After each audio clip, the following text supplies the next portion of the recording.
Uh,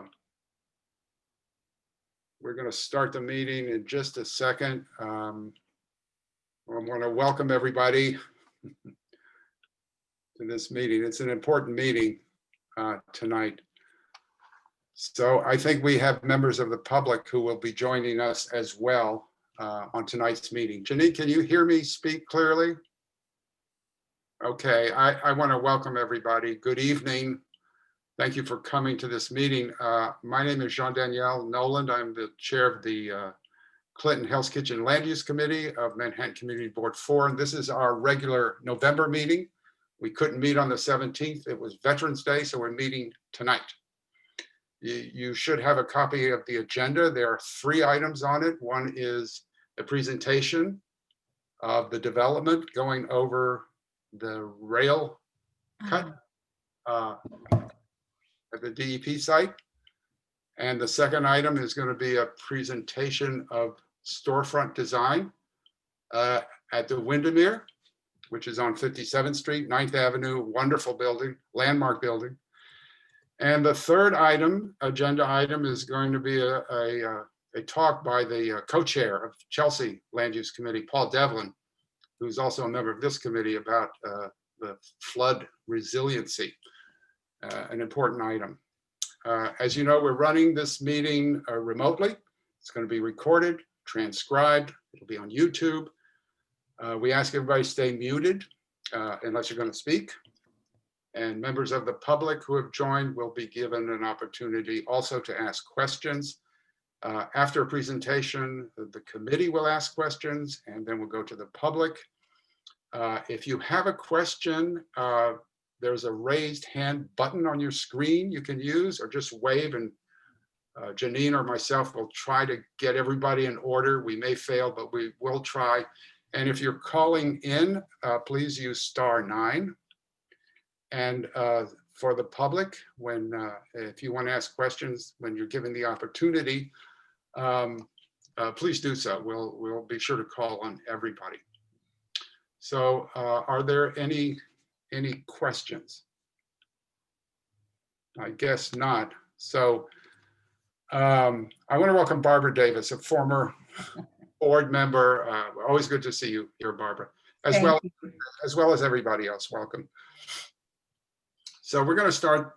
The first agenda item tonight is a presentation by HPD on a affordable housing site, which is on above the rail cut between 48th and 49th Street, just west of 10th Avenue. I just want to give a little background to this for any new members that we have, or any members of the public.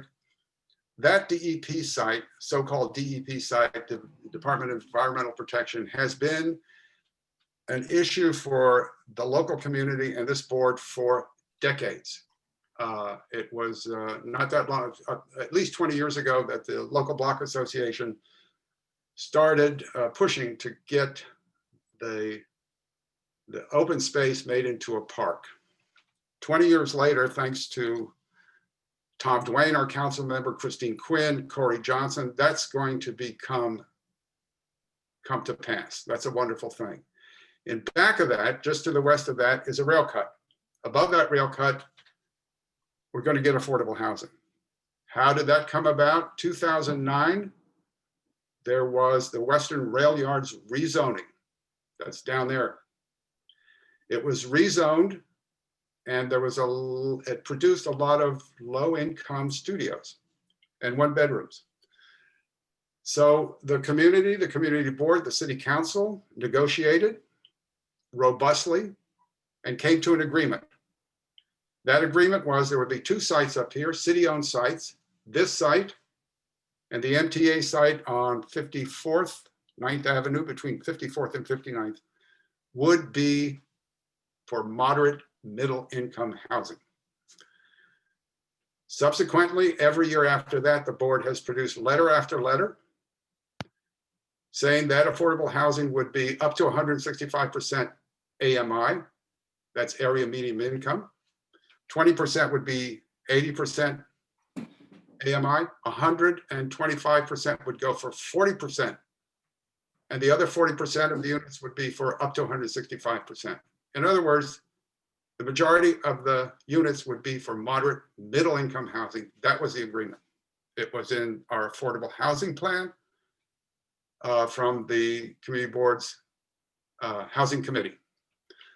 About a year ago, the city discovered that there were homeless people living in the city and that there were people of low income who needed housing. Suddenly, without any discussion with this community, this building that was supposed to be moderate middle became predominantly low and low income. The community board said, this probably won't fly with the community. An agreement is an agreement. There is a need for moderate middle income housing. And let's work together to restore confidence between the city and this community. That's where we are today. So I don't want to stigmatize the developer because they have been a good partner, but we want to continue working to achieve the agreement that this community and this community board made with the city all those years ago. So with that, I'm going to turn it over to Douglaston. Who's ever going to speak, just introduce yourselves and take it away. Sure. Well, this is Joel Colquhoun from Douglaston.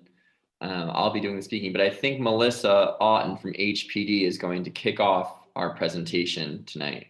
Okay. Hi, so good evening, Community Board 4 members. Thank you for having us tonight. We're really pleased to be here. And also thank you to all the members of the community who's joining tonight to listen to this presentation. As Joel mentioned, my name is Melissa Otten. I am a senior planner at HPD. I'm also joined by my colleague, Paris Strader, Assistant Commissioner of Planning and Pre-Development at HPD. And we're really pleased to also be joined by our development partners, Douglaston Development and the Actors Fund, to present the 705 10th Avenue site, also known as the DEP site project. We previously met with the community board in March of 2020 to present. We are back here tonight to present the project to the Clinton Hell's Kitchen Land Use Committee in order to solicit your feedback and answer any questions you may have. The proposed DEP site project, or 705 10th site, 705 10th Avenue project, will be the new construction of a mixed-use building consisting of approximately 158 affordable units, as well as ground floor community facility space. As mentioned, the site is located at 705 10th Avenue, which is between 48th and 49th Streets. It's on the west side of 10th Avenue, and it's in the Clinton Hell's Kitchen neighborhood of CB4, hence why we're here tonight. And it was, we did previously receive a disposition approval as part of that 2009 Western Rail. So if we could go to the next slide, please, Janine. And these actions that are needed to facilitate the proposed development include 2 special permits, as well as a zoning text amendment. And then you'll see there's also disposition of the city-owned property proposed. That disposition is purely for New York City Code reasons to get a light and air easement. And as I previously stated, HPD has approval for the disposition of the site in order to facilitate the development. And with that stated, I'll turn it back over to Joel to go over some specifics of the site and the project. All right, thanks, Melissa. Janine, I think we'll go to the next slide.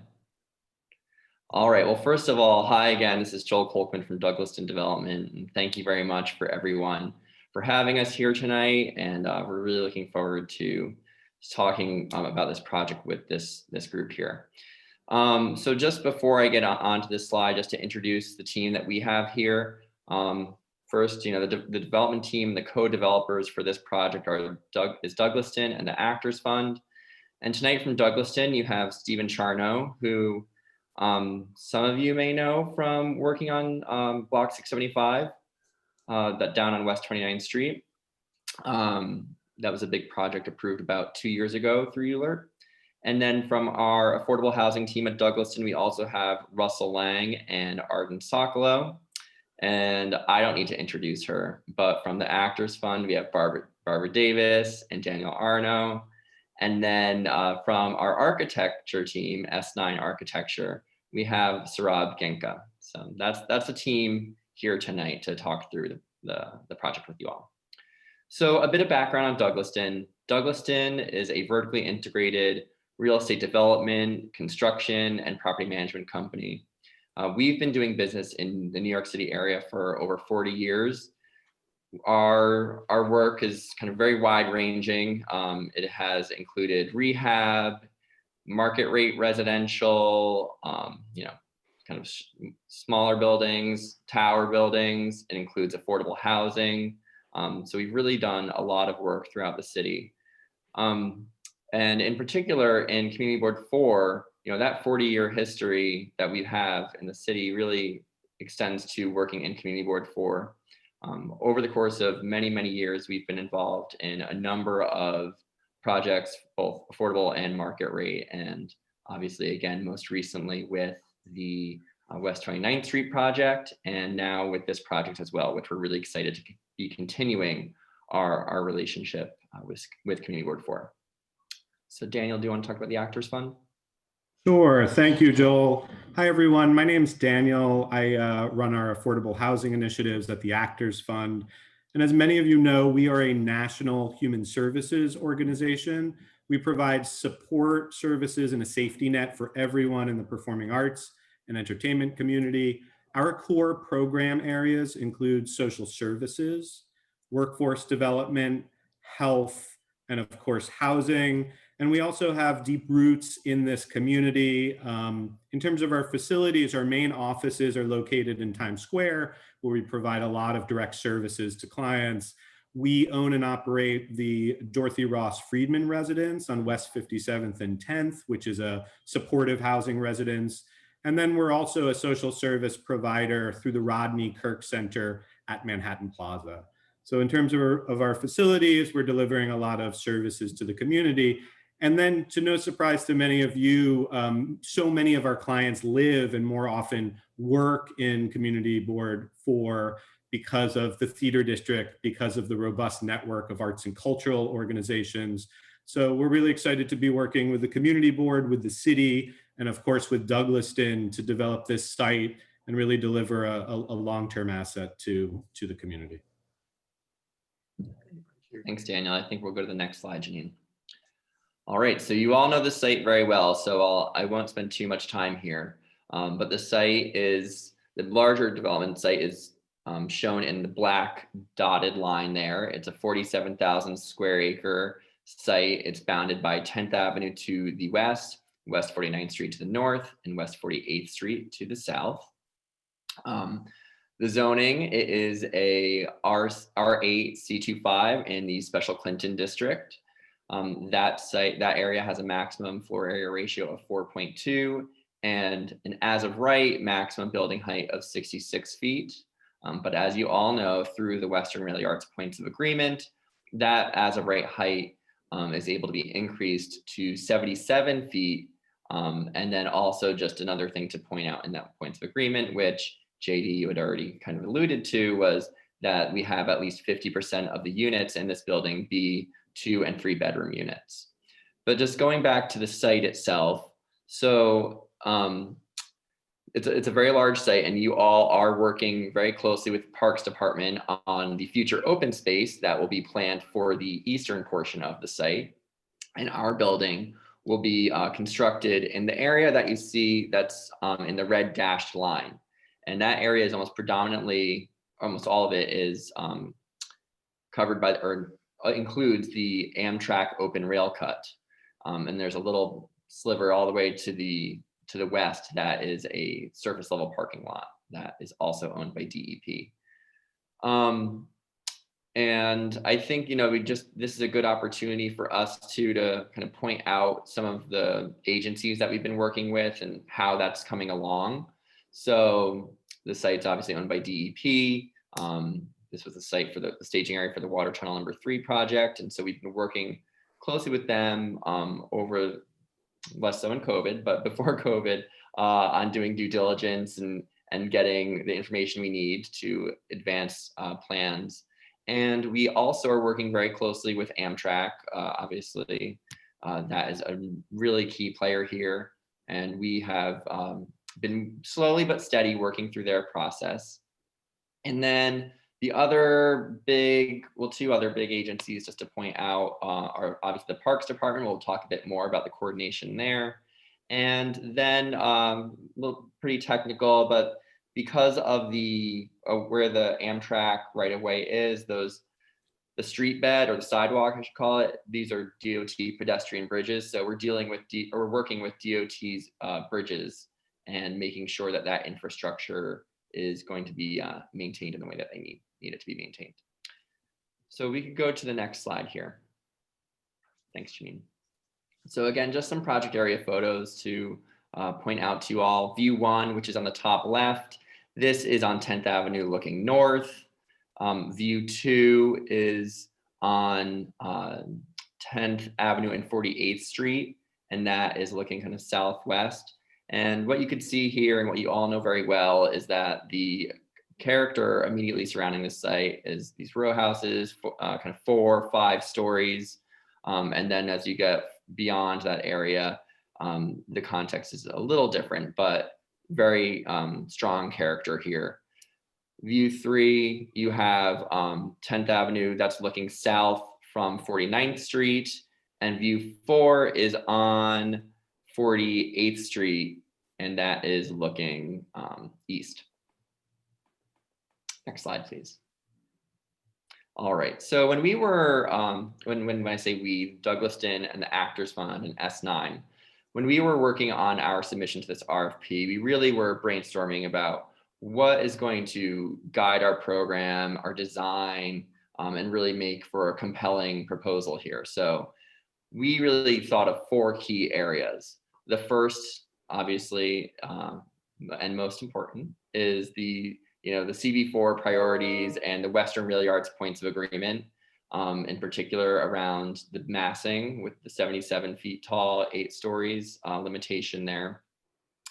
The infrastructure on the site, the Amtrak open rail cut, designing for that, designing for smoke ventilation to come through our building, which is an Amtrak requirement. The site's adjacency to that future open space, thinking about how our design can really enhance that. Great neighborhood asset that will be coming online. And then finally, given that this site is in Hell's Kitchen, arts and culture, and I'll let Daniel speak a bit more about that. Yeah, sure. Thanks, Joel, again. In addition to the affordable housing program, we're really committed to integrating arts and culture both into the building, but also into the community, building upon so many arts and cultural assets that already exist. We're also aware that this community board, through the district needs statement, prioritizes cultural services absolutely as a need. We know organizations have been displaced from the community. Our initial proposal included Spaceworks as the community facility tenant. They're a wonderful arts organization. Sadly, in the early months of COVID, they were forced to close down. So we're currently in the process of identifying and securing a new community facility tenant, a new arts and culture organization. We've had some wonderful conversations, and we think this is a really fantastic opportunity for the right group. And we'd also look to the community board. If you know of organizations that are in need of space, that have been displaced, that might be a good fit for the site, please let us know, and we'd be happy to reach out to them directly. Back to you, Joel. Great, thanks, Daniel. And then next slide. Okay, so with those parameters in mind, this is just kind of key or kind of very high level overview of the project. So it will be approximately 138,000 square feet, 8 stories and 77 feet tall, again, keeping it in line with that Western Rail Yards points of agreement. There will be approximately 158 affordable housing units, and with a unit mix that does emphasize 2 and 3 bedroom units. Just with that breakdown more specifically, we'd have 22% studios, 27% 1 bedrooms, 41% 2 bedrooms, and 10% 3 bedrooms. Amenities in the building would include on-site laundry, a fitness room, children's playroom, and a bike room. And we would be accommodating the Parks Department public comfort station on the ground floor of our building. And we'll talk a bit more about that. And then, as Daniel just said, the arts and culture community facility use. So next slide, please. So just wanted to talk a bit more about the ground floor and give more context about how this program comes together at the street level and the open space level. So to the left, you have a high level ground floor plan. The primary residential entrance would be located on West 48th Street. And so you could see that arrow on the West 48th Street, with a secondary residential entrance on West 49th Street. West 49th Street is also where we'd have the community facility entrance. We thought that was a more appropriate location, especially given the Red Cross on the same block. It's not entirely residential in that sense. So that's where we located our community facility entrance. And then we have the public comfort station, which you could see is fronted right onto the open space. If you go to the right side of this slide, so you'll see 2 images. The top image, you could get a sense of what that entrance or what the facade at the comfort station would look like. You see some grading, and it's a little hard to make out, but those would be, potential, however Parks wants to design it, but some signage there to indicate that that's a comfort station available for public use. And then on the just below that is a preliminary plan for the comfort station. And this is something we've been working with Parks on and making sure that this met their requirements, and from what we understand also really meets the conversations and the needs that have been expressed by Community Board 4. So we have on flanking each side, there are separate men's and women's restrooms, and then in the middle would be area for public storage, and that was something that we heard was a desire from the community. So that is what that looks like right now. Next slide, please. Okay, so the big conversation, income mix. So I'll just walk through this, and then Melissa and her team will talk a bit more. But the high level breakdown here is, as currently proposed, we have 15% of the units being dedicated to formerly homeless households. And just to note that that is a city council mandate.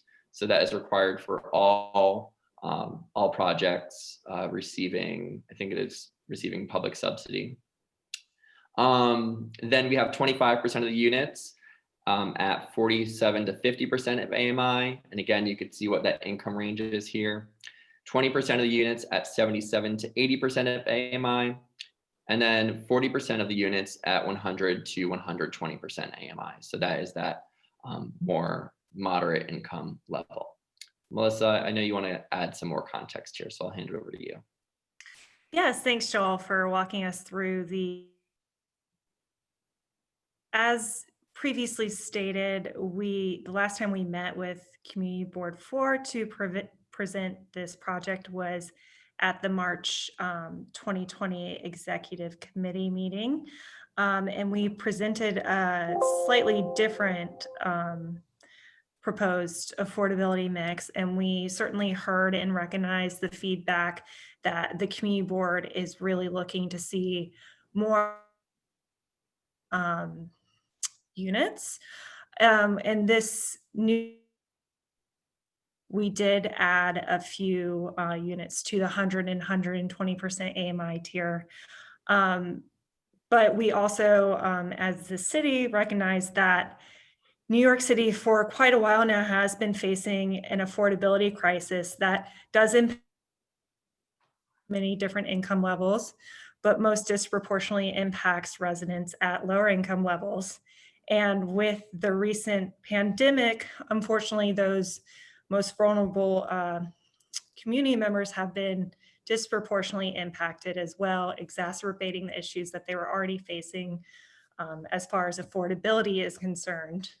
So the affordability tiers that are proposed for this project that you see here are meant to help protect those most vulnerable residents of the local community, as well as provide a range of units that also moderate incomes in order to allow long-term residents of the Clinton Hell's Kitchen community to remain in their neighborhood.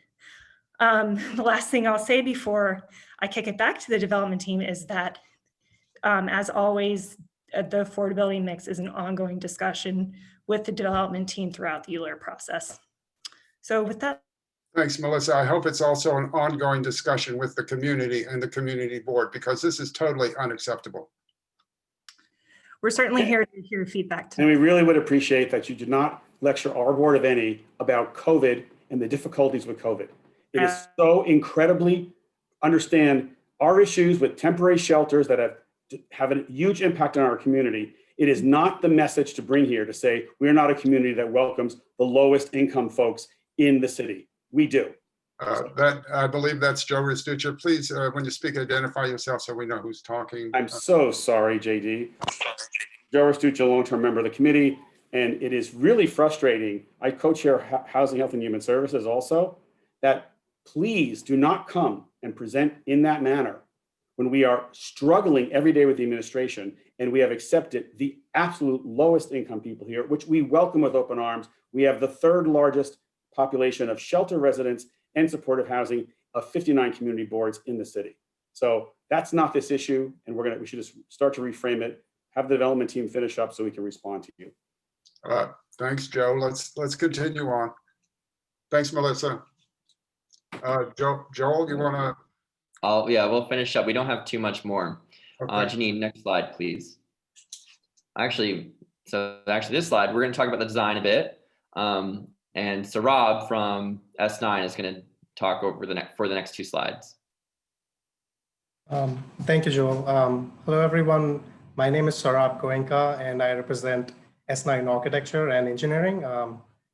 We're the architects of this wonderful project. We're a firm based out of New York City and have been involved with the development team.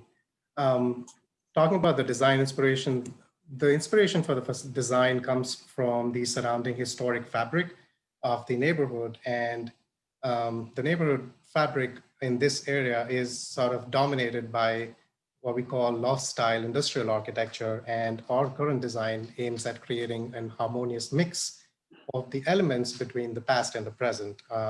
So as you might have seen from some of the images that we were shared in the presentation before, the surrounding buildings have simple form. Most of them have large windows, and they're typically constructed of brick and with minimal ornamentation.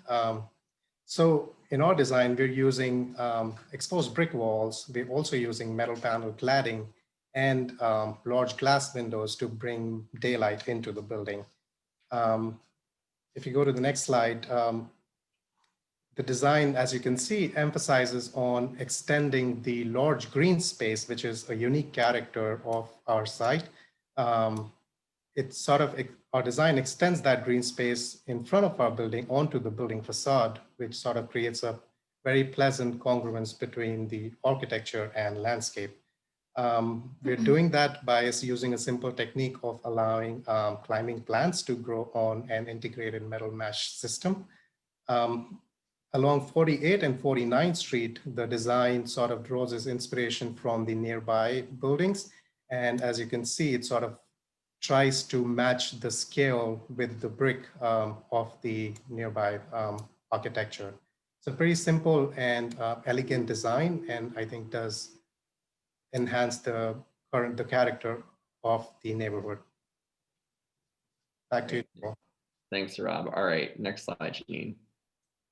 Thank you. All right, so Melissa highlighted these again, but just to reiterate, to facilitate this project, we will be requesting approval of 4 land use actions. The first is a special permit pursuant to zoning resolution section 74681 to develop over, and in this case, over the open Amtrak right of way. And that is just a requirement for any site that has the condition that we have here. The second special permit is pursuant to zoning resolution section 96104.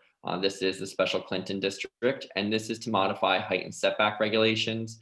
And again, that's to increase the maximum building height from the as of right 66 feet to 77 feet. And back when the Western Real Yards rezoning was taking place, the mechanism for this special permit was included as part of that rezoning package. So this special permit was already contemplated back then. We also will be needing a zoning text amendment to waive yard regulations on the site. And we have a diagram that helps to explain that in the next slide. And then as Melissa discussed earlier, the disposition of city-owned property for the light and air easement, because we do have those windows that are facing the open space. So we will be needing disposition for light and air to accommodate those residential legal residential windows. Next slide, please. All right, so hopefully this helps to explain some of those waivers I just discussed.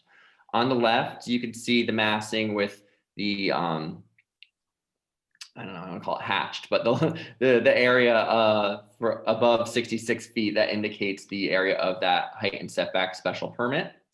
That's pretty straightforward. And then on the right-hand side, you have a site plan that shows in pink what would be the required rear yard equivalent for this site. And so for us, in order to maximize the number of housing units here and to create a building that we think responds well to the site and is integrated well into the site, we would be seeking approval of a text amendment to waive rear yard requirements. And that would, we're still early in this process, right? So, but I think the idea is that we would make the parameters very, very specific to this site, so this doesn't become a precedent, for anything else. It has to be very, very specific, and we understand that, and look forward to talking with you all about what kind of parameters you all feel are appropriate. Next slide, please. Okay, this is my last slide. So just an overview of the key milestones. The RFP was designated in the winter of 2019. And, we held our first meeting with the leadership or some folks from CB4 in the summer of 2019, so not too long thereafter. And we're here today. This is our pre-ULURP presentation.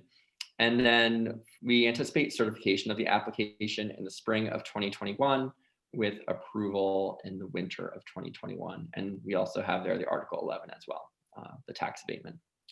So that is, the next slide is just a question slide. So that opens it up.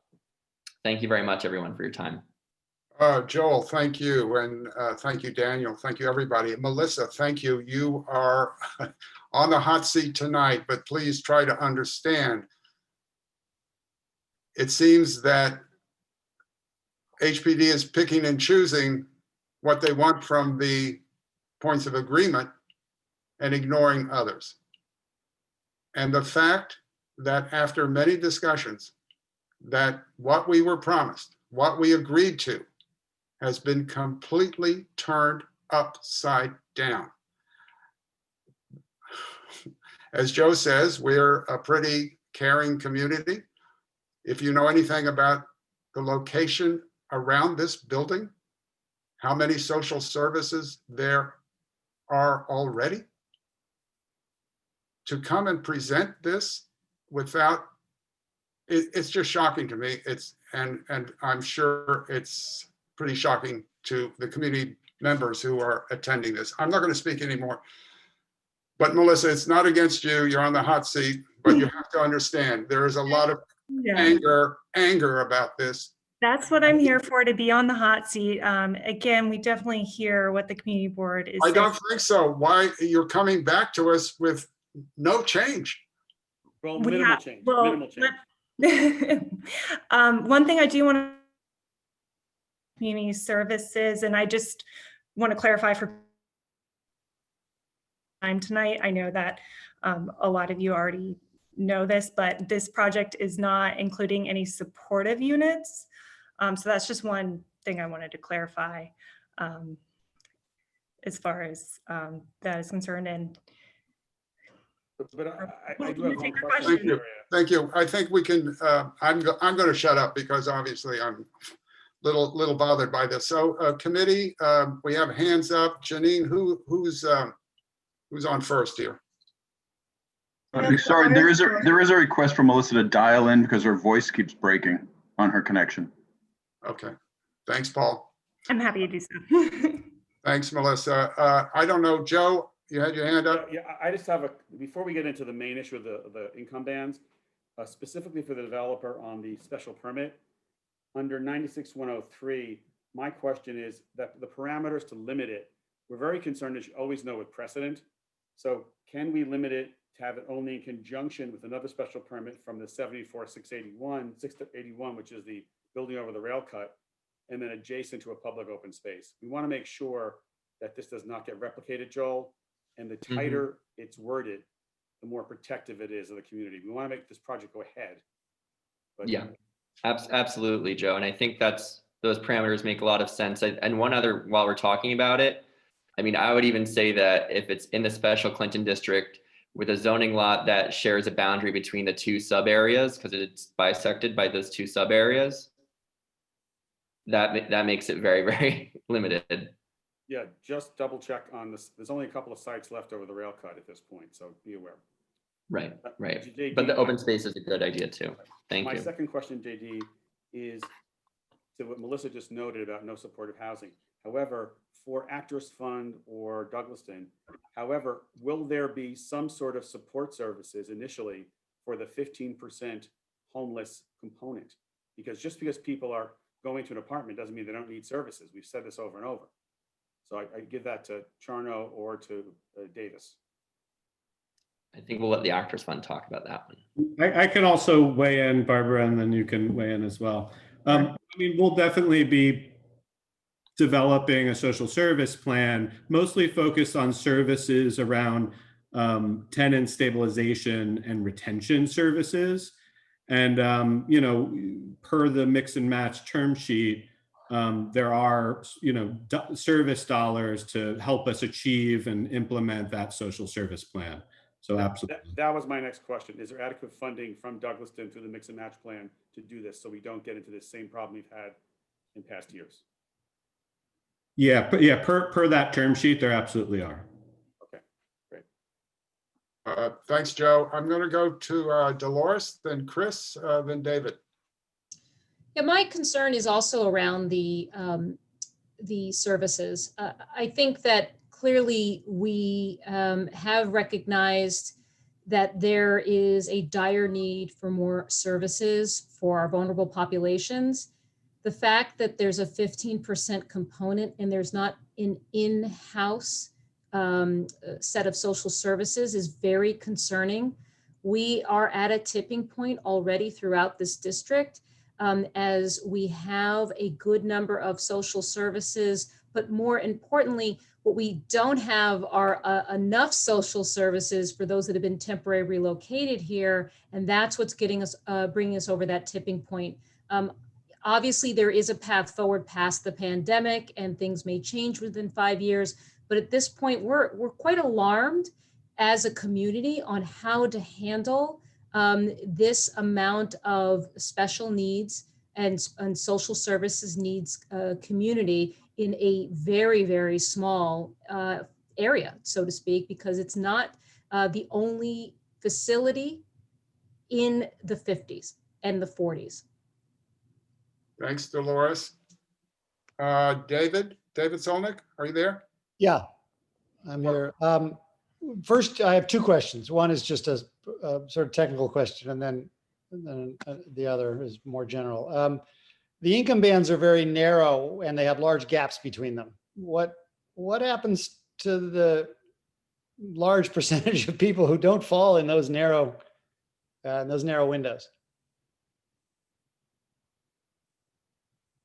Can you clarify which windows you would specifically? The donut holes in the income gap. Well, just put them up again, and it's pretty obvious. Okay. about the. Yeah, I mean, 36. Melissa, I think I can respond just generally, across the city that we do this. The reason we make those marketing bands so small, particularly on the lower income ranges, is that we get so many applications that they don't have to be broad. Basically, we get thousands of applications for very few units. So we can keep them small and still get enough numbers of applications. That wasn't the question. Not the question, Paris. The question is in the donut holes between the gaps. How can you fix having gaps in between the bands? Oh, you're saying, okay. Yeah, I mean, we could do more bands. I mean, this is a little bit of a financing trick in terms of, you set the rents at a certain level. So you set the eligible incomes at a certain level. It is the comment here that generally you guys would like to see more, kind of broader ranges of eligibility. Is that the comment, or is it just a question? We don't want people to fall through the gaps. That's been an ongoing community issue. Yeah, ultimately there's always going to be a gap. So one project is not going to fulfill all the eligible incomes, but I hear that trying to make it eligible, trying to increase eligibility rather than decrease it. We acknowledge the effort to do that. It can be tricky sometimes in terms of your balancing, that you're moving different levers. So on the one hand, you're trying to bring in some income at the higher end and at higher rents. On the other hand, the lower income both achieves the objective of providing housing for those incomes in need, but also there's usually funding sources that are tied to those populations.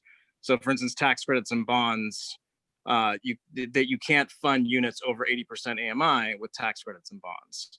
So it's a little bit of a game in terms of toggling things, but generally, I guess I'm hearing that certainly broadening eligibility is something we hear, and we hear that a lot in communities. But let me, I mean, this is to clarify for my purposes too. Those bands are only $3,000 a year wide.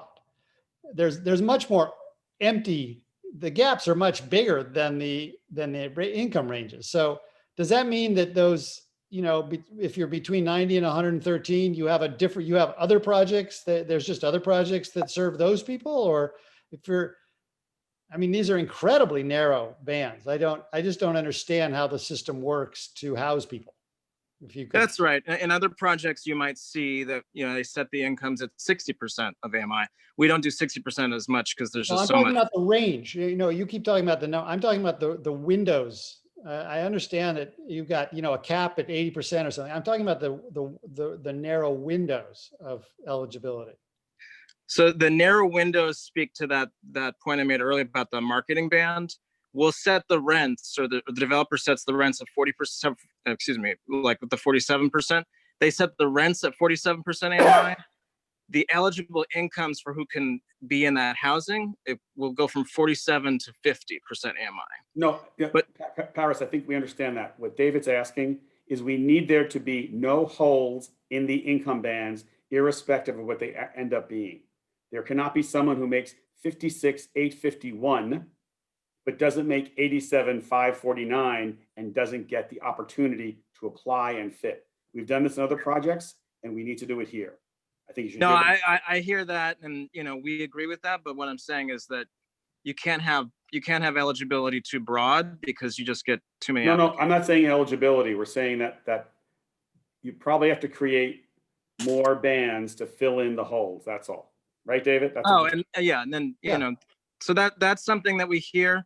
That again, that goes back to this is a financing, and so you're both trying to provide housing at multiple income levels, but you're also trying to make sure that, again, the number at the bottom of the of the pro forma to finance the project is a 0 and not red. So there's different things that we toggle, and it can get complicated to do too many bands. But right, but we know the project worked at the original income bands, so we're gonna work with you and work with the city council to move it back toward where it was. We know it worked, and that's factual.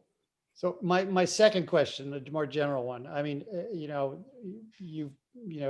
JD and and Joe are saying, you know, you've not lived up to a clear previous agreement, and you haven't really responded to that directly. Could you address that point directly and say, you know, is that true? You're not agreeing to a previous agreement.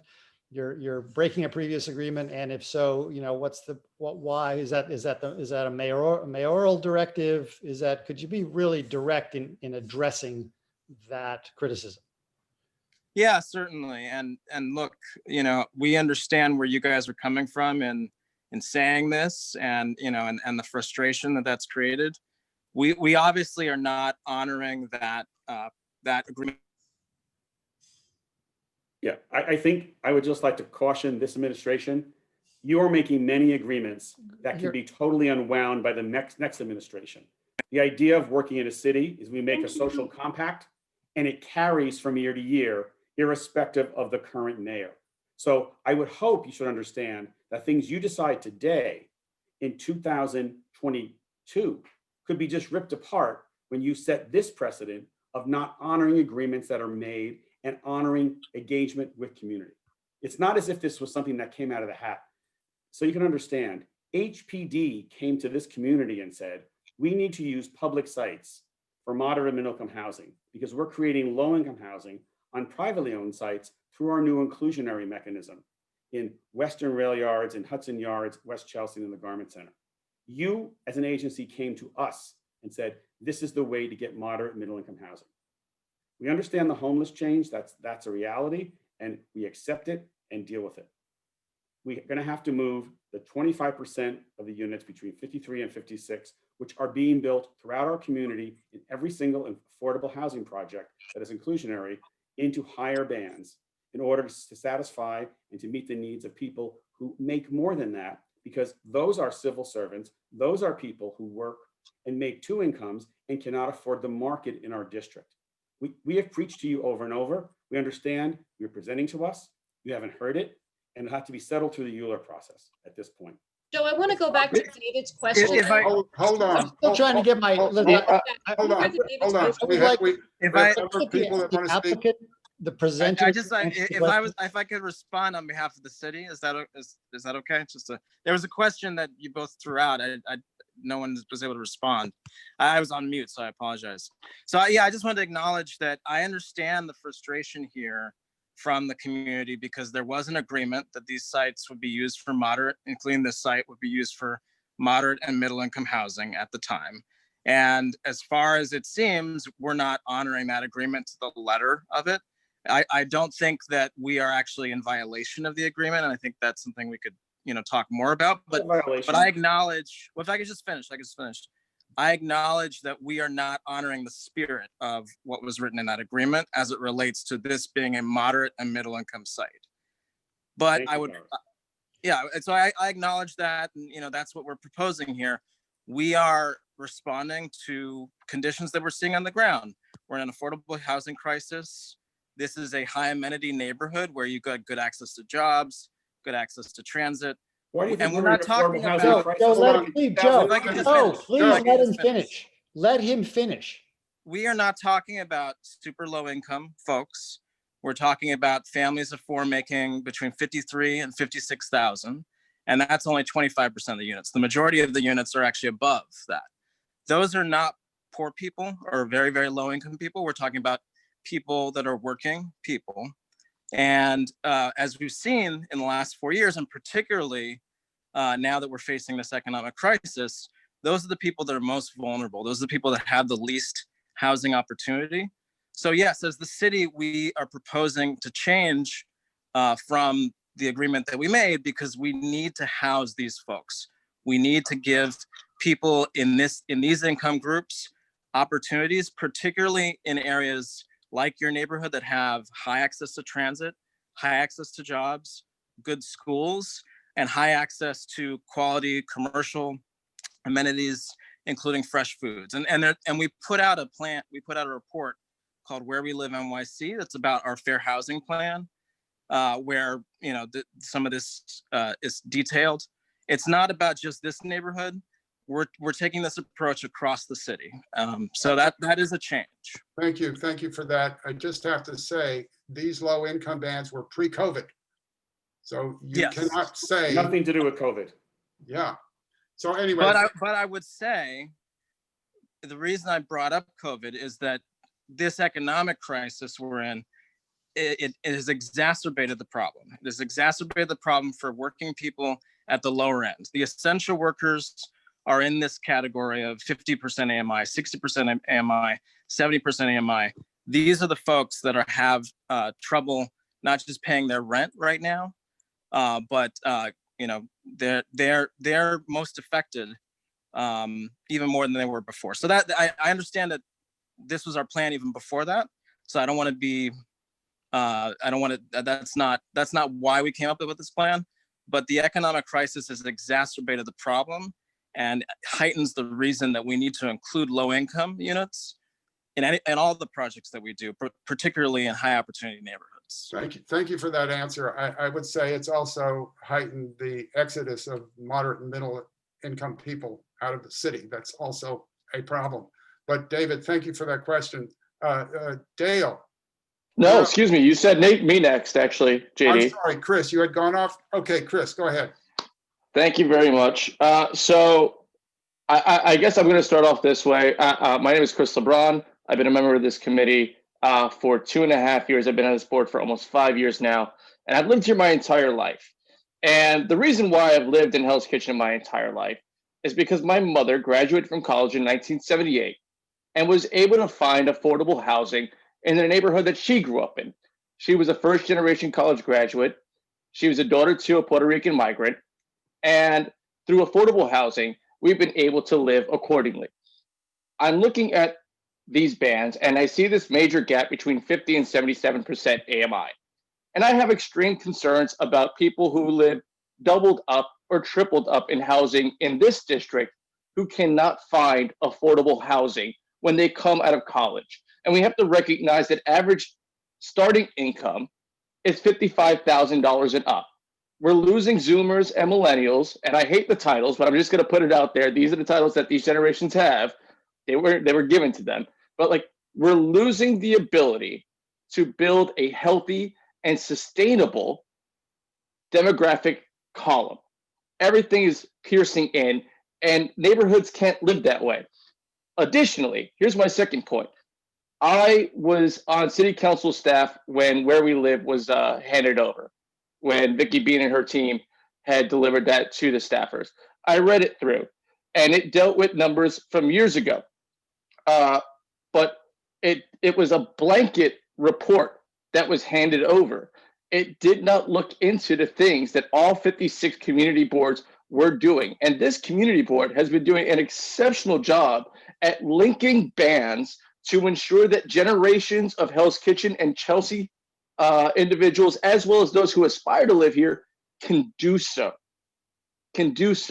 And part of the reason why I came on here is because my mother was a part of that block association, along with JD and El Kafirs, who's the president of that block association, to identify that lot of land.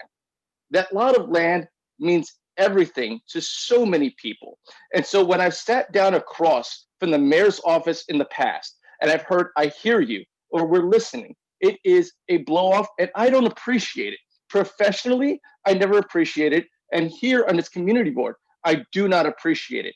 You need to go back and not say it's difficult, because we're New York City and we're surviving this right now. Okay. And we're going to survive it when this pandemic is over, but you cannot tell us it's too difficult. Get it done. It's not a question. Thank you. Christopher from Hell's Kitchen. Dale. Are you? Thank you everyone for the presentation.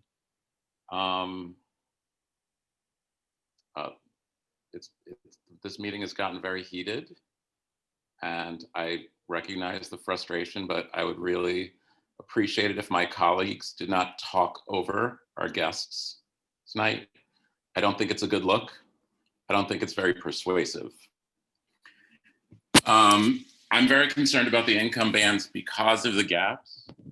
I'm looking at it from the perspective of somebody who earns a certain income and is essentially by the design of these income bands denied an opportunity to live in this particular building. And that's who I'm looking at. Say I'm an applicant and I make 60 grand as a family of 4. There is no place for me in this building. And I think that's a form of discrimination that is, unintentional as it may be, cannot be advanced. You need to have, we can argue about the bands, but you need to have an opportunity, at least some opportunity for everyone within the range to find a place to live in this building. Thanks. Thanks, Dale. James Wallace. Welcome. James, are you there? Yes. Hi. First, I want to thank Dale for reminding us that, we are here to serve the community and we're doing our best. And, Mr. Strutter and Ms. Otten, I appreciate that you're also, you come here with the best of intentions, but I think you can tell from the feedback that it's kind of landing on deaf ears. And what I would suggest is not only that you look at the bands, which the holes in the bands are you're looking at it from what you're telling us as sort of a numbers game, but the practical implications is that even if you get too many applications, at least people have a chance. If you don't have enough availability, not even giving people the option or the opportunity to apply. So that's where the holes in the bands and the fact that the bands are so narrow, 47 to 51%, it's like a $3,000 needle that you have to stick your whole family through. So if you're telling me that that's a challenge, like figure it out. That's a mathematical challenge. And I understand it might be challenging, but you're dealing with people trying to look for an opportunity. So create those opportunities instead of just making your numbers work. The numbers will work. Maybe you break them up into smaller groups. Instead of 40% fitting in this tiny hole, it's 5% in this hole, 5% in this hole, 5% in this hole. Just, and I'm sorry, I'm not the math expert here. That's your job. But you've got to create more opportunities. The other thing, though, is this justification for not abiding by the agreement with the community board that's been working on it for decades. Circumstances are always going to change. They're always going to be challenging. So the idea that somehow the present crisis is justification, it doesn't sit well, and it doesn't make logical sense, because there will always be a challenge. And the only thing we have at the end of the day is our assurance sitting across from the table from one another and saying, we agree to something. And if you go back on that, you're actually creating bigger problems for HPD and for community boards in the future, because they won't know if you're going to go back on an agreement that they're making. It's opportunistic, it's short-sighted, and it's dangerous, and it's actually counterproductive to the goal that you say you're trying to achieve. So I would just strongly encourage that you take the advice of all the people that you're hearing here, figure out a way to go back to the original agreement, and at minimum, figure out a way to provide more opportunities for people. And I really appreciate your hard work. I know it's difficult work. Thank you. You're on mute, JD. Sorry, Paul Devlin, you had a question? Hey, yep, thank you. And before I join the bandwagon on the income bands discussion and harassment, I just want to ask on the development of the facade facing the park space that you work with Waterfront and Parks on how that's accessed, because the plans for that park seem to indicate a fence along that wall. So make sure that that's in case. Also a pick-a-own issue, but I would prefer that we use genderless restroom assignments and not have a male and a female assignment to those rooms. So if you could please make note of that. But I will join the income bands bandwagon and urge you to revisit this. Mr. Strutter, to say that the developer set the rents and that's how you determine the bands is not a welcome sound to this community. I think that we need to eliminate any holes in the income bands. There's a way to do 10% at 0, 10% at 5, 10, build up and fill those holes. To have a $3,000 income window of opportunity to get into these units. I understand that HPD might have a higher number of applicants in those income bands. That might be why you're approaching that. But you've come to this community and violated an agreement which had higher income bands. You're putting in a 0% income band, and then you're creating all these holes. And you're saying it's the developer setting the rent rates, which is how you've determined these percentages. So I urge you to please go back, reconsider these numbers, and make this wholeless and make it whole for the community. Thank you. Thank you, Paul. Dolores, you have a question? Actually, I just wanted to take advantage of the fact that Douglaston and the architect are here because we've made our points about the bands. I wanted to speak about the look, the design, just so that I'm on record for my thoughts. I'm very thankful of how thoughtful you are about the context of the materials that you're using and the design. So I applaud that. Thank you. Also appreciative of the actual size. We understand that you can go up to that higher height, but keeping it so that it's compact, that it looks more in keeping with the majority of the neighborhood is appreciated. And I just wanted to give the feedback both to the developer and the architect that for someone else like Chris, who was born and raised in the neighborhood, it feels like a good fit for that block. But of course, I'll leave that to the folks that live on the block who are probably waiting in the audience to opine on that as well. Thank you, Dolores. Dale, you had a follow-up question? Dale?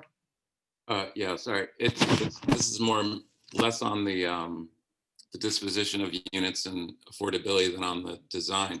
I also appreciate the fact that the design is taking cues from a kind of strain of industrial loft style buildings of a certain height from a certain era and character. I think that's the best reference for this particular project in terms of like context and function.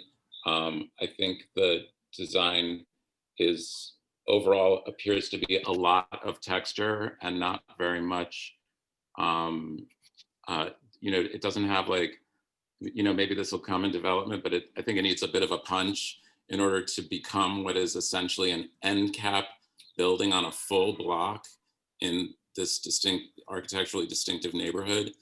And I'm not 100% persuaded by the symmetry along the park and the use of vining to define the facade. But so I think, I hope there'll be a more, a further along development of the treatment of the facades. And I would even see, a little more height variance, it's functioning well as an end cap on a block, which it is effectively with the park. But I would sooner see a little more variance in the roof line to give it a little more character. So thanks. Thanks, Dale. I also want to give a thanks to the designer for the comfort station. This is extremely important for the children of the neighborhood and also for the Parks Department to be able to have some amenities and maybe while they're taking care of the park. Joe Restucci, I will. Leslie has his hand up. Oh, sorry. Hi, I had a quick question about the distribution of those people in the building who are going to get the apartments. Is it segregated by bands or is it the mixed use in terms of how they're distributed to the building?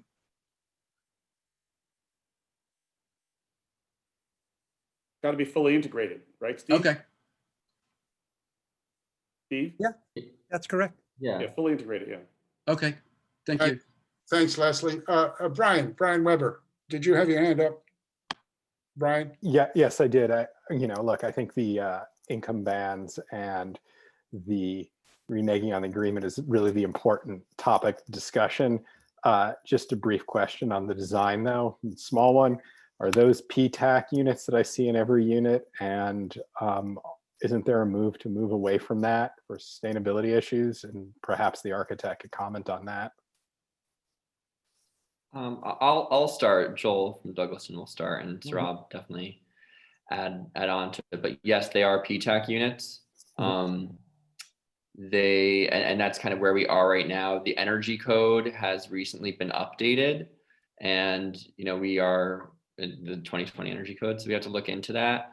But in terms of this project and where we are now, that's where we will be looking at P-tax and exploring if certain code requirements will be pushing us into other HVAC systems. Thank you. If there are no further questions, thank you, Joel, from the committee. Let's move to One last thing, JD. Yes, Joe, and would you also inform us or elaborate on the fact this is a pre-ULURP Right. Yeah. presentation. So there will be other bites of the apple beyond tonight. Go ahead. I want just to note first on the ULURP for the committee that this is merely a briefing. This will go through a full ULURP process, and the city council will weigh in and will come to some kind of conclusion on what the income ban should be. However, we need to state often and early what our preference is and what has happened here. That's what's really important.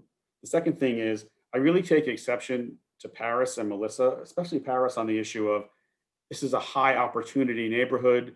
We have this, people should be, it makes it sound as if our neighborhood is not only welcoming, but has not developed an incredible amount of low-income housing through multiple programs. It has, well before anybody walked in the door.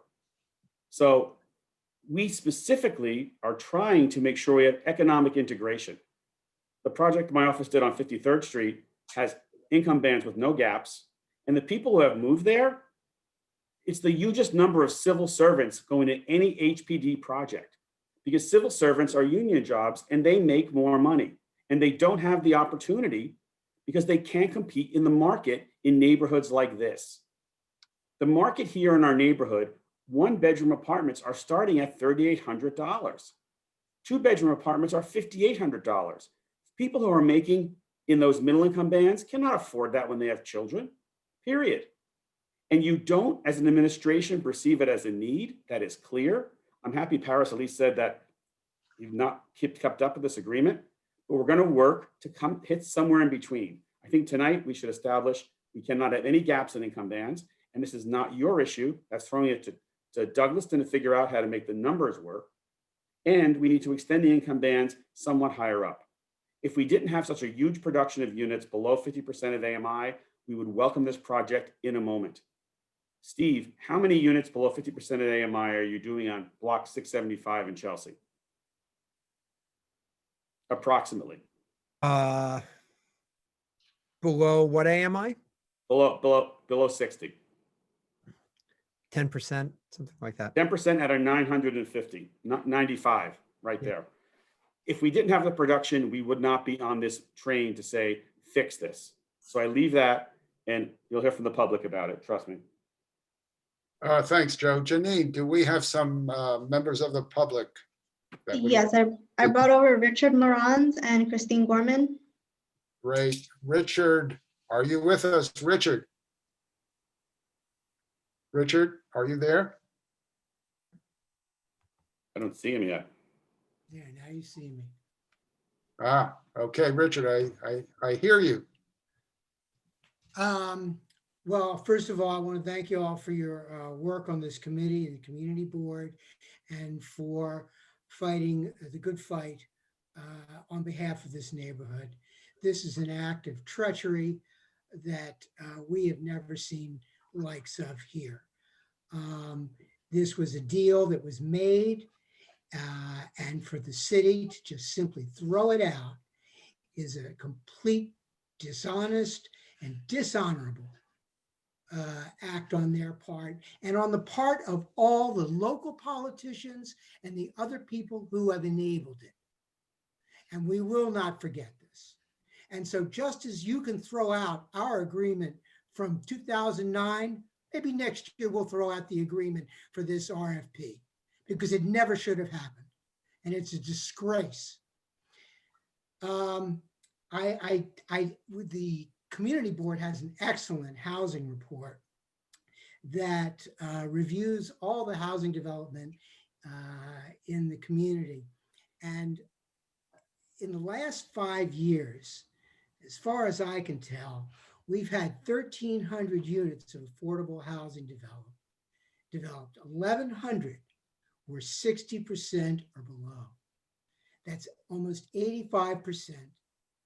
Only 200 of these units were above 60%, and most of those were 80%. Now, the community board in this report, and this community board in general, has always pushed for keeping this neighborhood to be integrated along every single line. And right now, the people who are being forced out are working people, moderate, middle income people. And we've had nothing built for almost nothing built for these people. And so I just can't explain the outrage enough that all of us feel regarding this matter. And furthermore, as an aside, I think this building is humongous. I don't think it fits in this neighborhood at all, but we'll save that for another day. I just want to let you know that this neighborhood is up in arms and that we are totally supporting our community board in fighting for us. Thank you very much. Thank you, Richard. Thank you, Richard. Christine Gorman, are you with us? Christine. I am. Can you hear me? Welcome. Yes. Thank you. Thank you very much. So I'm representing the West 55th Street Block Association, and I was actually I'm been a neighbor, resident of the Hell's Kitchen area close to 40 years now, and I actually remember the community gatherings and all of the sort of, you know, negotiating and everything that we did earlier. And I want to commend Community Board 4 because over and over in this situation with the so-called DEP site and the MTA site, which used to be linked to the DEP site. That's another way that the agreement got broken, and it was supposed to be both sites being developed by the same nonprofit. But anyway, that's a whole other area to go into. But what I want to really lift up is on this project, on so many other projects, how well CB4 has worked to have a balance across the entire district. We're not talking about just one project. I have been so impressed with Community Board 4 since back then and in 2009, at how you have really thought carefully about where and when to place various income bands, and to make sure that we have mixed income housing all up and down. And I think it's very clear, and there's data showing how great the rent burden has become in this area. And if you lose your tax base, which of course is part of what's going to happen, then you lose the vitality and the creativity that we've all come to know and love. So I would plead with you, HPD, do not treat this community board as, just, your run-of-the-mill community board. They know what they're doing. They have looked across the entire district. They take the long view, and I just applaud them.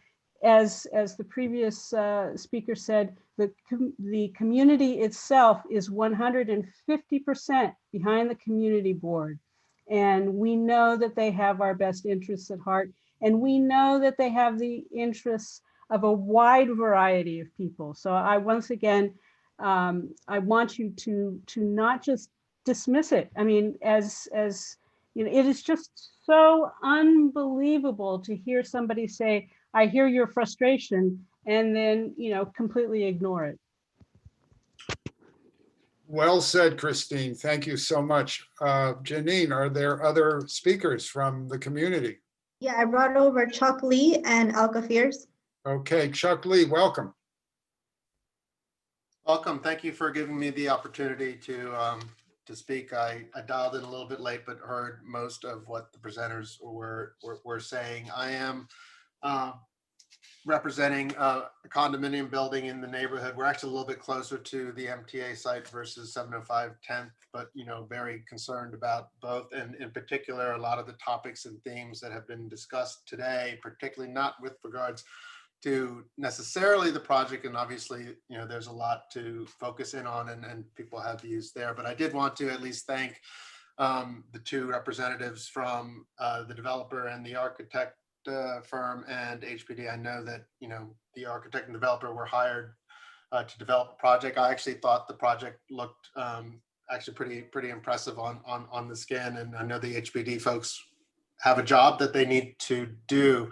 That being said, kind of lipstick on the pig. Apologies for using an analogy like that, but I and my community here definitely do share all of the concerns that have been voiced to date, in particular with regards to the very statement that was repeated that, yes, we acknowledge we are not living up to, not even the letter, but the spirit of the prior, agreement, the prior understanding that, look, I've been in this specific building for 12 years, been a resident of the city for 24 years. That is so problematic, not just because of what the other gentleman said a little bit earlier. Well, really, exactly because of that problem. If that agreement was so easy to violate and rip up and throw away and pay no attention to, why are we even having this meeting right now if the employees, the good people who are offering their time, today to hear, rants and raves to go back to the city and do what? I mean, if they're just going to rip that up last year or 2 years ago, what's to say that, they get all this feedback and they just rip it up and throw it away and do whatever they want anyway. And, that clearly just leads to what's going to happen tomorrow and next year and the year after, when we all hit the polls and vote people out and vote people in that actually will live up to, their agreements, live up to, what they had promised. That's what we're mostly concerned about. We're mostly concerned about, having trust in what is being presented, what is being built, and not feel as though that the people that are talking to us from the city, leave us with, feelings that, what we've heard and what was presented was disingenuous, was opportunistic, condescending, insulting, insincere, deceitful. Those are all things that popped into my head as I'm hearing somebody say, no, I hear that somebody else said this, so I'm just going to repeat it, and I'll wrap up because I don't want to take up anyone else's time. But it is so insulting to have somebody, and this is not an attack on the individual from HPD. I recognize, again, you're doing your job, but to do that, it's just there will be a backlash. There's already a wave building, and I've spoken to people over the past couple of years in the city's office and in the speaker's office, and had this conversation response to the allegation that this was a not in my backyard thing and a bunch of rich white people. I'm a gay Asian man. I've worked with people of every race and color, old people, white people, Asian people, Black people, married people, single people, gay people, straight people, all focused and all thematically exactly where all the voices tonight are, that this is just, BS politicians, backdoor dealing. This reminds me of the 2,000 beds that they moved in overnight in 36th and 37th Street without notifying the community. To do this and rip up the CB4 agreement and just do whatever they want on these two sites is completely outrageous. So just wanted to verbalize that, and I'll let somebody else. Thank you, Chuck. Elka Fears, I recognize that name. Elka Fears. Hey guys, how are you? Can we go back to 2009? What was agreed to in 2009, moderate middle income housing for our Hell's Kitchen neighborhood that is a mix of every income, every type of person, what have you.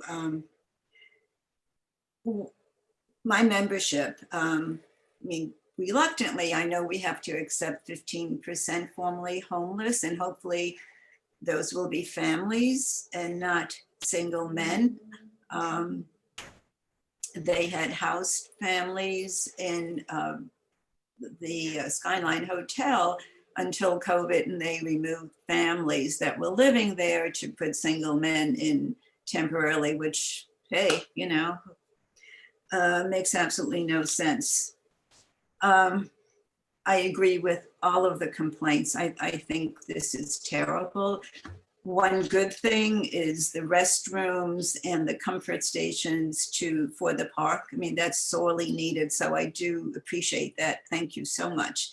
I don't know whether HPD has looked around the area, but you're surrounded by housing. That's Section 8 support. If you have Ivan Shapiro House, you have Project Renewal, you've got other low income, I mean, just, surrounding that building. So I guess it's always amazing. I'm tired of Hell's Kitchen being that second cousin, that person that you put at that small table at the dinner when you have family in, somehow we're always second in. I just, as you can tell, I get a little bit emotional about this. We gave in reluctantly to 77 feet, even though 66 feet was what was the zoning for it. So again, I would like you to go back.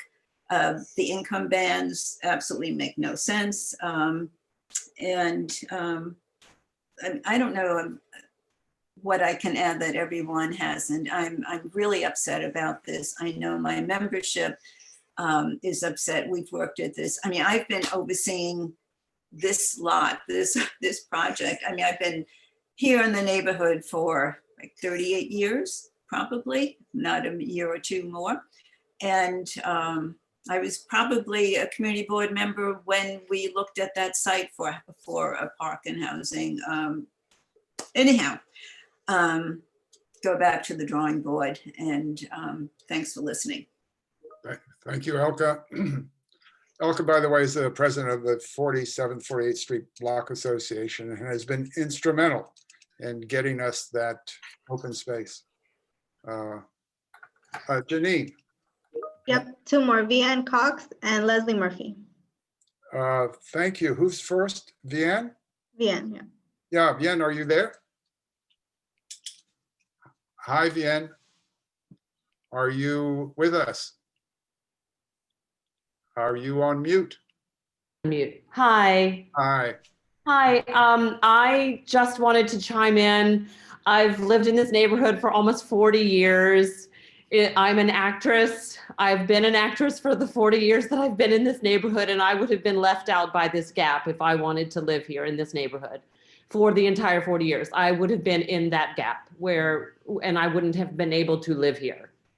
And so I just wanted to say that. I wanted to reiterate everything that everybody has already said, but I also am very concerned about the fact that I live right in the center of the heart of Hell's Kitchen. And it is all that's left of Hell's Kitchen in the 5-story brownstone area. And this building is, I know you've already made the decision to get the 77 feet, but if we're going to go back to the beginning, I would like to say, I know you guys, I know somebody has to make money, but it totally wrecks the last vestige of the heart of Hell's Kitchen that is 5 stories. But I do have a specific question for the architect. Does 8 stories, this building, which I don't think represents the community at all aesthetically, does 8 stories mean that it has another 2.5 stories of airflow units on top of it? Because that is what has happened several times in this neighborhood. There's 5 stories or 6 stories. Okay, but then they build these enormous air conditioning units that go 2 stories up higher. So is that something that you could answer? Good question. Can Totally. Joel? Yeah, I mean, there will be, and Rob, just chime in if I'm not describing something accurate, but there will be an elevator bulkhead on the roof. That's, as you kind of noted, that is something that happens. But it certainly will not be 2 stories tall. So Rob, do you have a sense of how tall that those things usually are? Yeah, the elevator bulkhead will be about, I would say, about a story and a half. But then again, the footprint of the bulkhead is set back from the street by at least, I would say, at least 20, 25 feet. So when you're standing at the street level, or even as far as you can step back, you probably won't even see the bulkhead as you are on the street, just because it's set back from the street line, street wall. And secondly, about that, the fact that you mentioned that, yes, certainly the building is a couple of stories taller than the surrounding street, surrounding buildings. But one thing that we were very careful about while we were designing is to respect the scale of the neighboring buildings. And as it is evident in the design, we step back the top 2 levels of the building just to align with the height and the character of the buildings right next to ours. The brick facade goes up 6 stories and matches the neighboring buildings, and the metal panel portion is recessed just specifically to address the concern that you just raised. Thank you. Yes, but there is an extra story and a half of stuff that makes, and I'm just saying because, you know, Times Square is a big part of our neighborhood. And all of those hotel rooms that want to see a view of New Jersey and want to see the scope of living in the heart of New York, of Manhattan.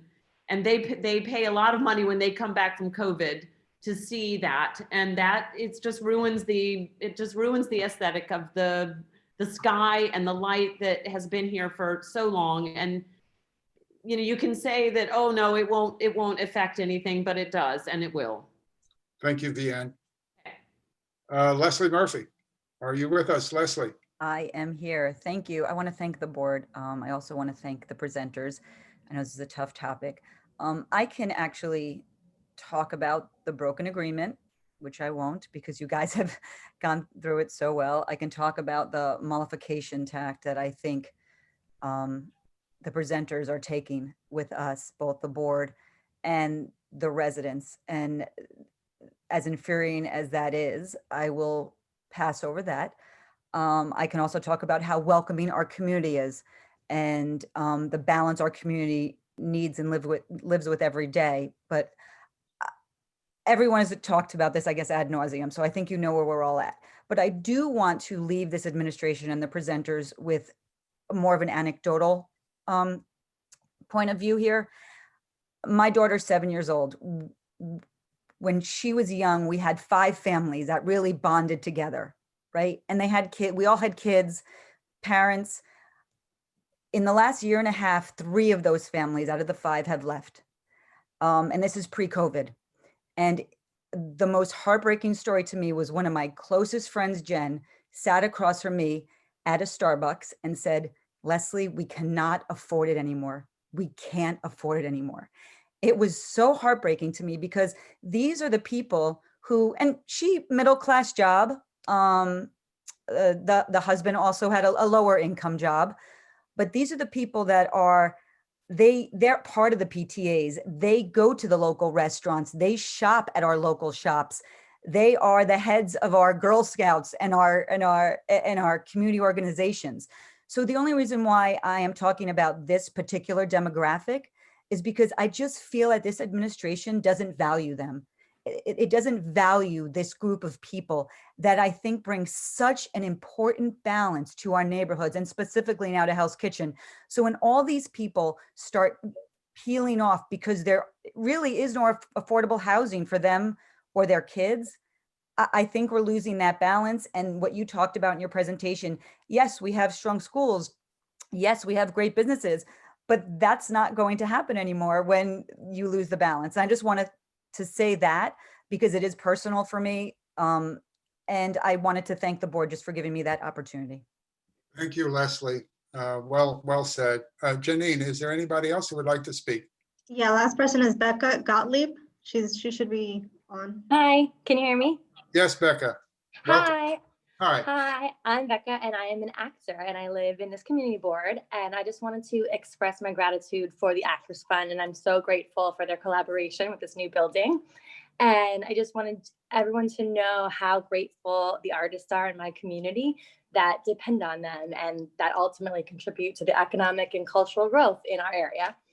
And I also wanted to point out that I really appreciate the low income and the low AMI affordable housing. Like, I'm a college educated young woman who's a freelance artist, and I'm in the 40 to 50% AMI group, and I'm not homeless, and I've always paid my rent on time. I have 3 jobs, and I just wanted to let everyone know that I would really appreciate and really benefit from the low income units, because there are only a few available and on the Housing Connect site now.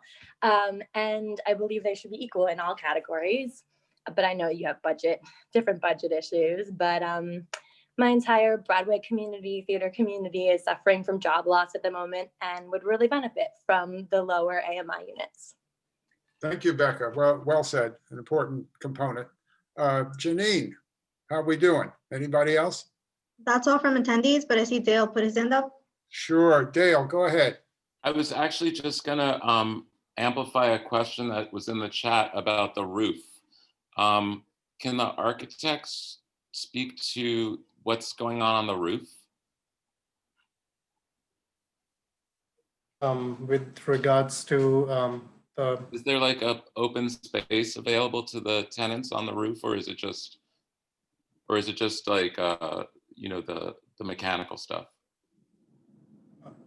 the roof is currently just maintenance access, not accessible to the tenants of the building as per the building program. Dale, does that? I mean, that's an answer. I mean, but maybe there's an opportunity to activate the roof as well.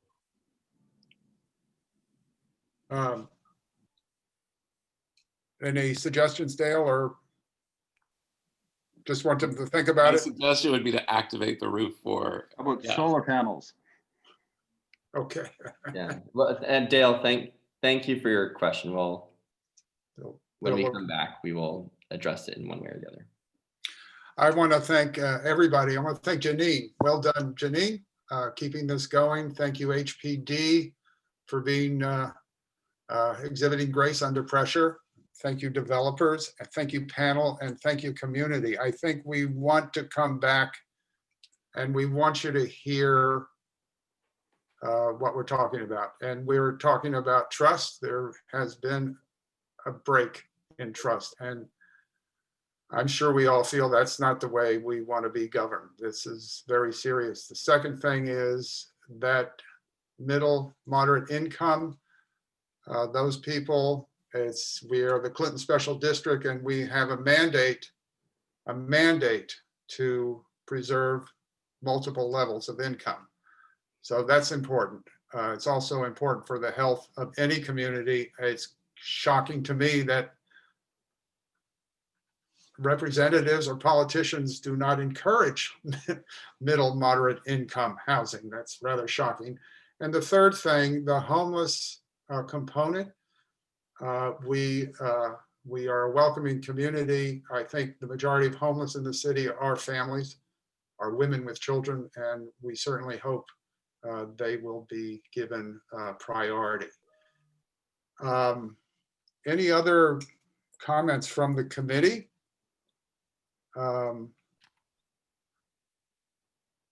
Is any idea about writing a letter for the community board on next Wednesday about this presentation? Yep, I make a motion to write a letter expressing our extreme disappointment in the broken agreement and our major concern of the holes within the income bands, and that we would like that to be addressed. We also can broadly comment that there was community pushback on the size, and hoping to get more details on the design at a later date. But the main focus of the letter is to stress that we need to fix these income bands so that we can try to get back to our original understanding of the need of balance in the community with moderate and middle income And that the letter would reaffirm Wait, those we same did- points that we've already made in a prior letter. Yes. we need a second. Letters, prior letters. Letters, yes. Good First, point. we need a second. We need a second on this. I think that's a second from Dale. That Okay, was a second and an add-on, yeah. okay, you want to add? I'd like to also propose that we like homeless families into the homeless component. Any other questions that came up that we should add to the letter? Joe? No, I think the note about that is homeless families, because the surrounding blocks have a lot of homeless singles, and we need a balance here again in what we're doing. And we wanted some support for these families? Yes, I have that note. Okay. Any other additions to this letter? Any other discussion about this letter? All in favor? Yes, Paul? Just on the making sure that the facade is integrated with the park next to it, that's all. That the Line park, with the facade facing is integrated with the park? Yeah, that it's coordinated with Waters and Park on the design of the park and the integration of the building and the adjacent property. Like the point I raised at the issue is that the facade of their building doesn't look like it's integrating into the park schemes that we've seen from Waters and Park. So just to make sure that they're coordinating on that. Okay, okay, thank you, Paul. Any more additions, any more discussion? If not, I have a quick question. yes, Leslie. Yes, the Actors Fund, will they be, based on that lady's comment before, who was an actor, who was working various jobs and was trying to accumulate enough money to move into an apartment, will the Actors Fund be able to be involved with getting actors into the building? How will that work? Yeah, this is Daniel from the Actors Fund. I can field that question.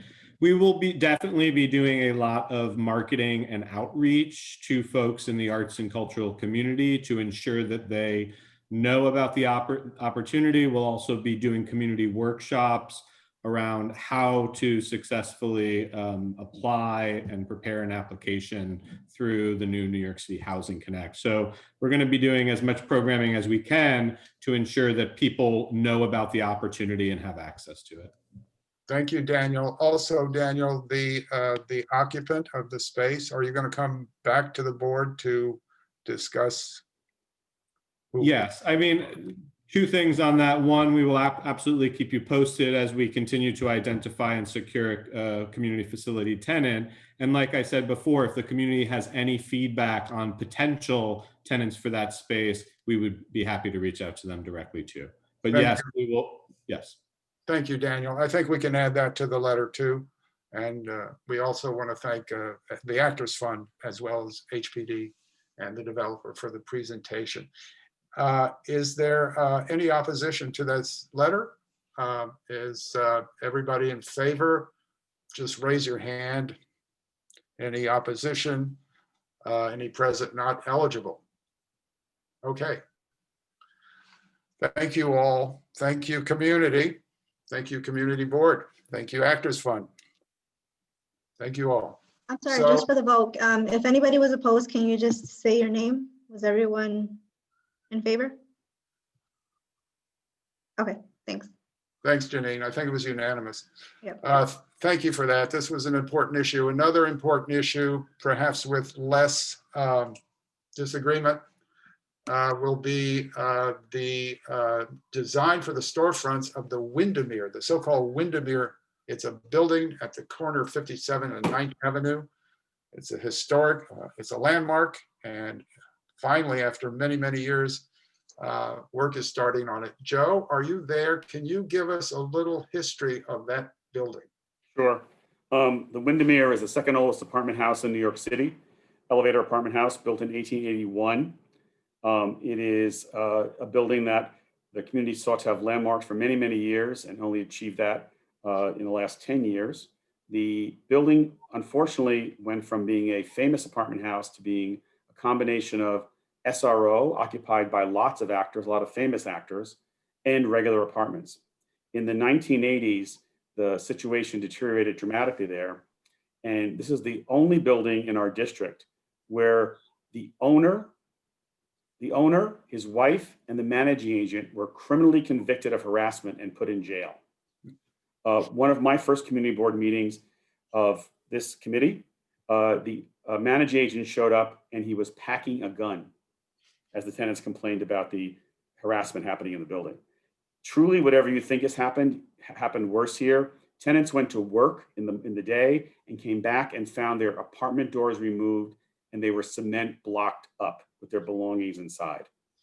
The tenants were they were knocked on their door and a hot iron was put in their face and they were asked, were they ready yet to move?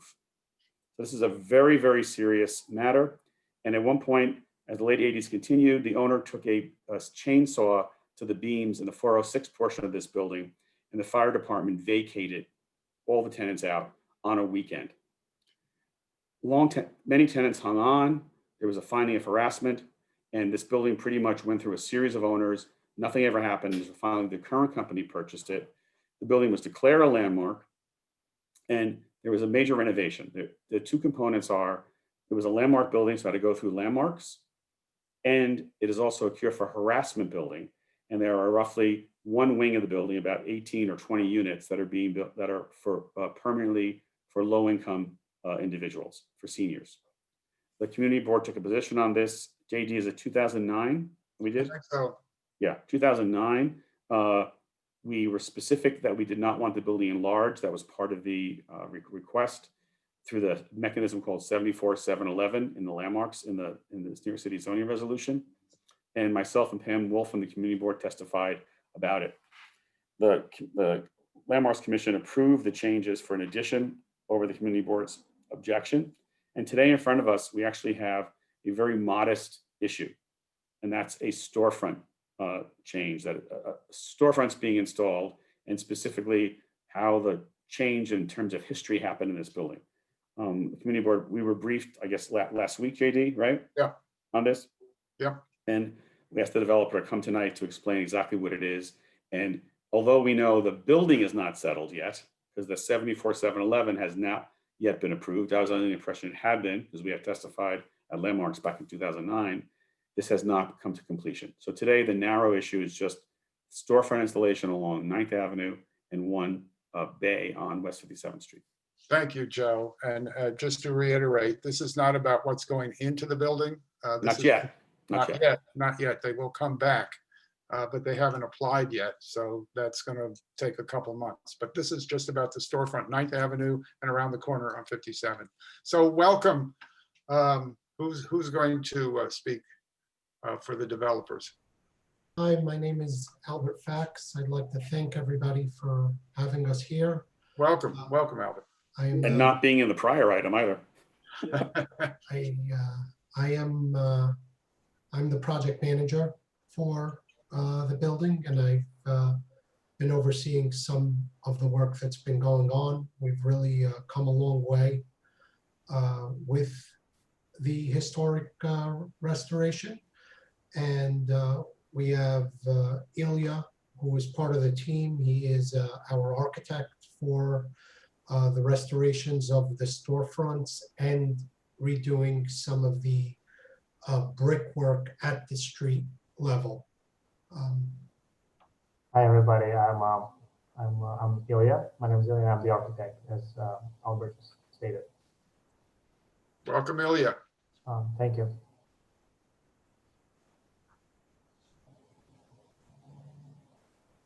Albert, do you want to continue, or should I? Yes, please. I can present, Ilya. If I get anything wrong, please feel free to jump in and correct me. Absolutely. So here's a picture of the building as it stands today. And you can see a rendering that Ilya overlaid on this picture of what the storefronts will look like. The storefronts take up approximately 3/4 of a bay on 57th Street, and then continue all the way down 9th Avenue.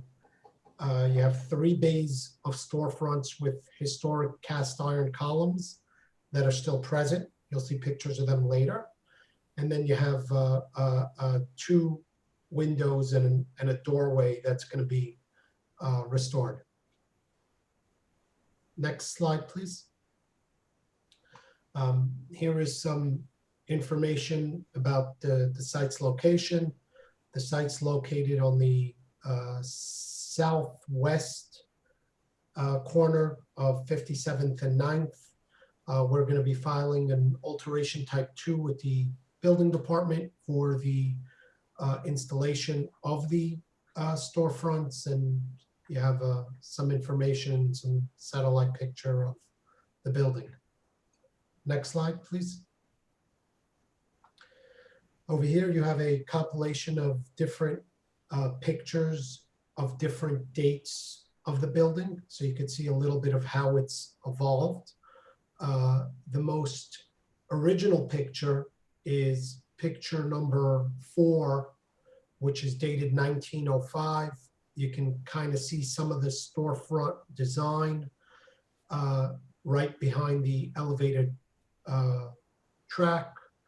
The picture below that is from 1917, which also gives a little more detail. And you could kind of see the ornate cornice that existed above the storefronts.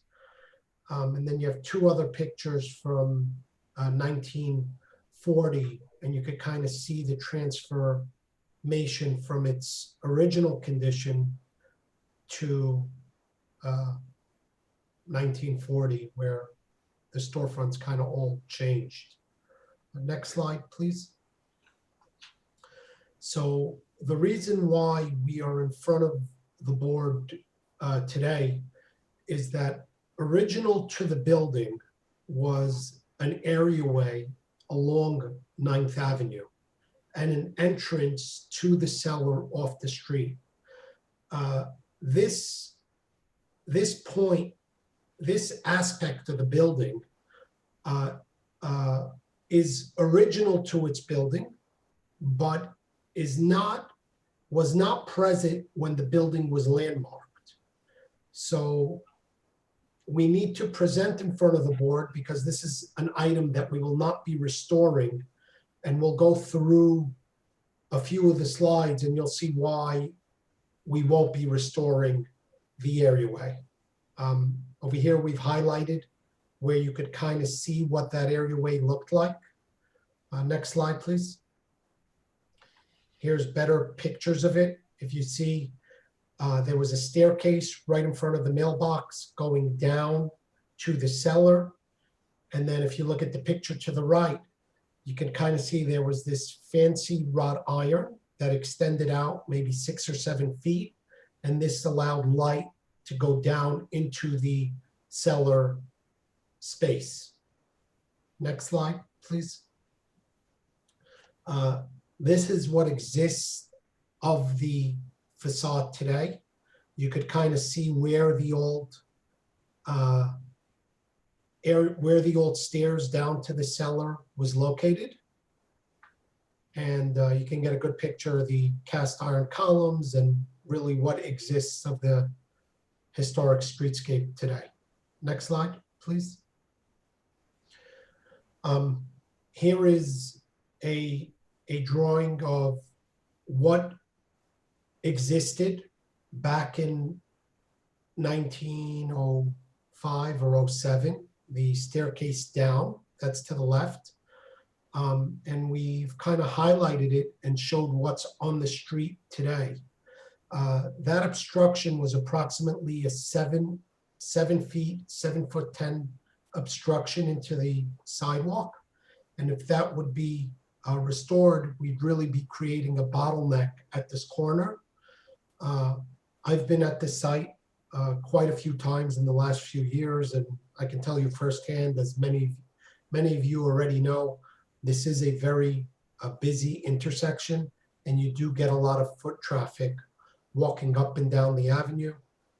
I believe some of it is because there is a train stop, a subway stop, maybe across the street. And you get a lot of people that are going a few blocks downtown would get off and walk up and down this 9th Avenue. Next slide, please.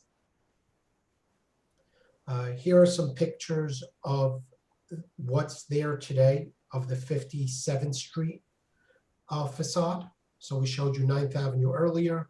This will give you a good idea of what exists today on the 57th Street side.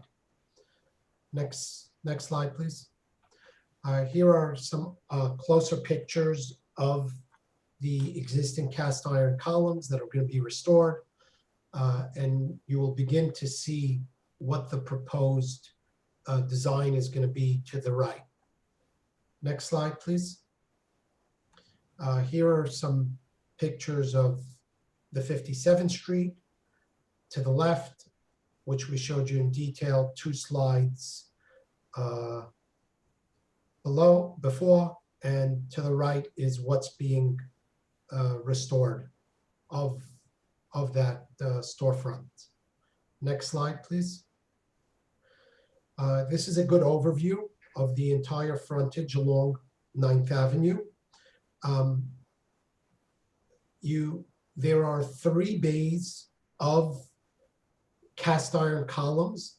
You can't see the cast iron columns on the left bay, the most furthest from the corner, and that's because they are hidden behind the plywood fence that's currently there right now.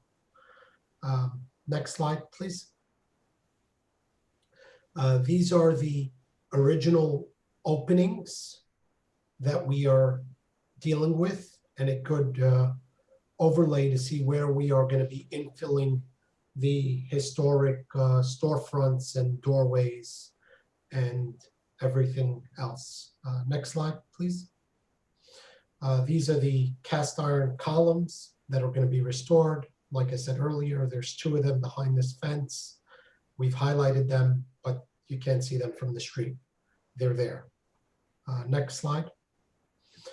This is a missing storefront pilaster that we believe should be extended down to the sidewalk.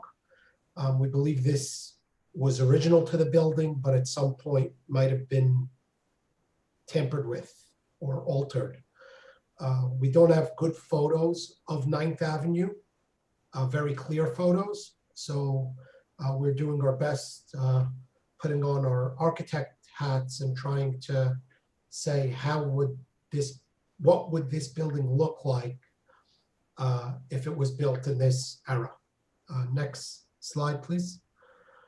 This is some brickwork that you can see here that needs to be restored and look similar to the brickwork above, like at the 2nd floor level, or to match the brickwork everywhere else where the building has been restored today. Next slide. Here is a rendering of what the storefronts will look like and what the streetscape will look like once the building is, once the storefronts and this part of the project is completed. Next slide, please.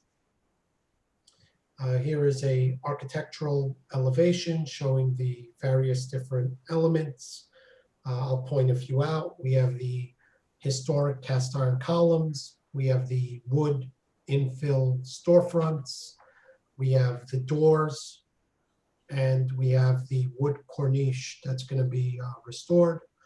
The door, the 2nd bay off the corner, that door is just a dummy door, and I don't believe it's going to be used. It'll look like a door, but it won't be in use.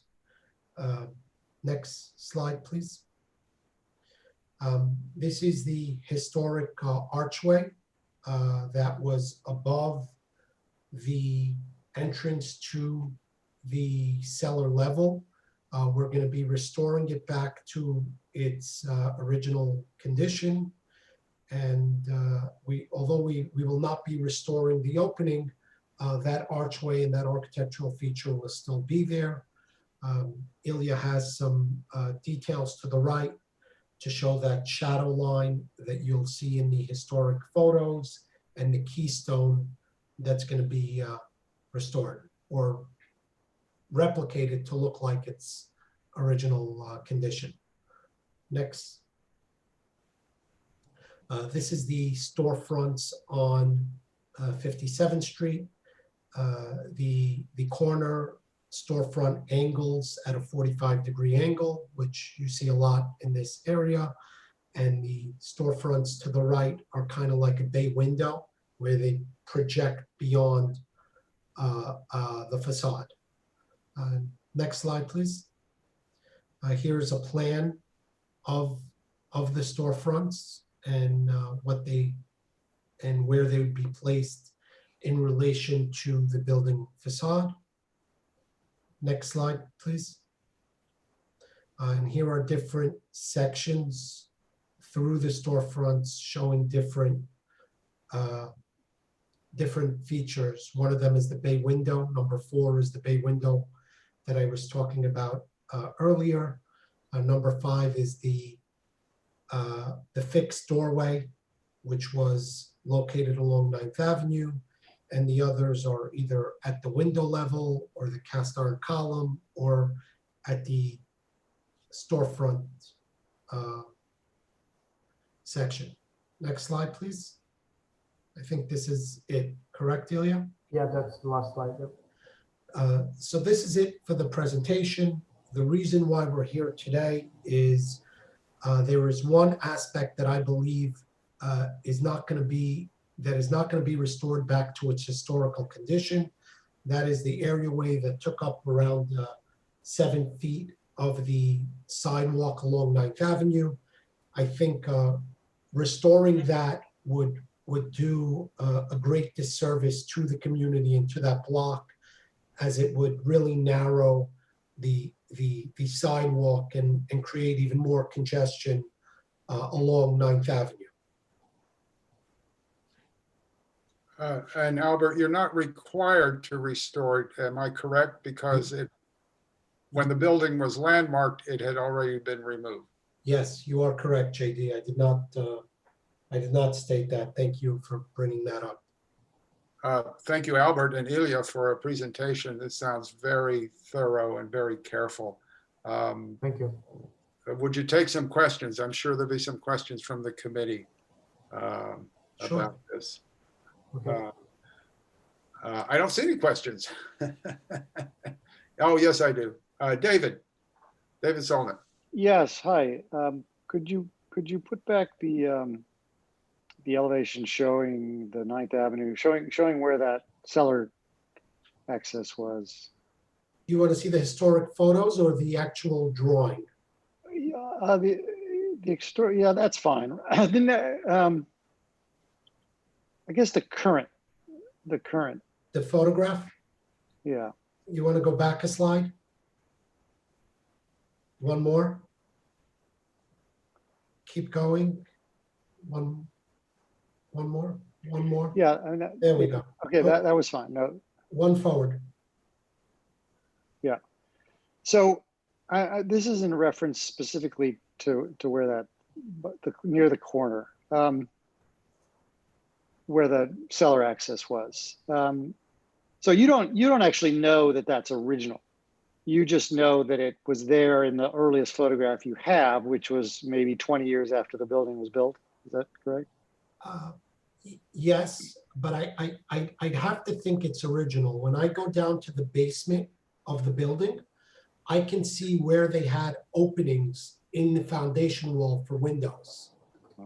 So if I go into the cellar of the building and I face the front of 9th Avenue, I can see where there were windows along 9th Avenue. And there might have been 3 or 4 of them. There was an areaway that was original to this building along 9th Avenue. And so,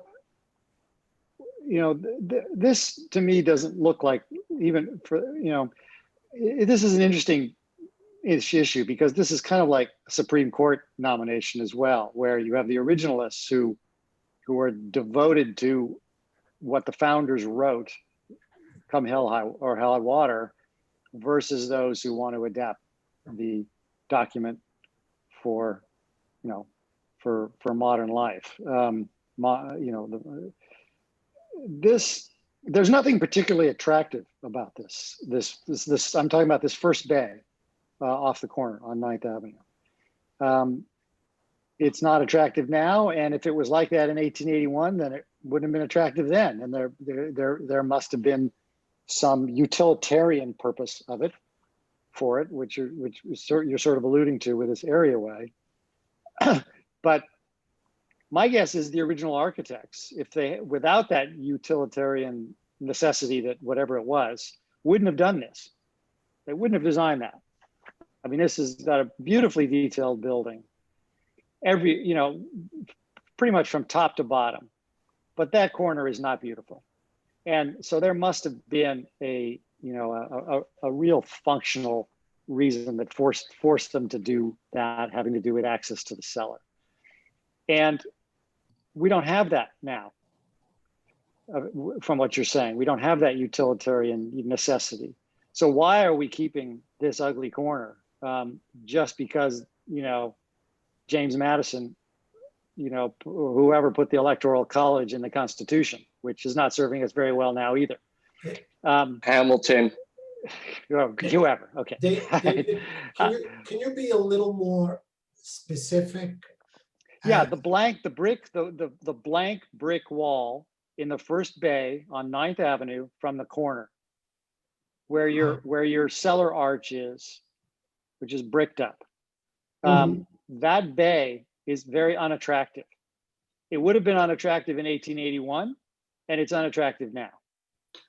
So I don't really quite understand why the compulsion to restore this utility access, to restore visually this utility access, even though there's no utility access required. I think because it existed when the building was landmarked. Number one, we're required to restore that archway. And second, I believe it will give it a little more character. But is there some way to design, okay, the archway down below, is there some way to design that blank brick wall, incorporating the archway into something that's more open, more inviting, this is a blank wall on the most prominent corner, one of the most prominent corners in the city. And it's a blank brick wall, right?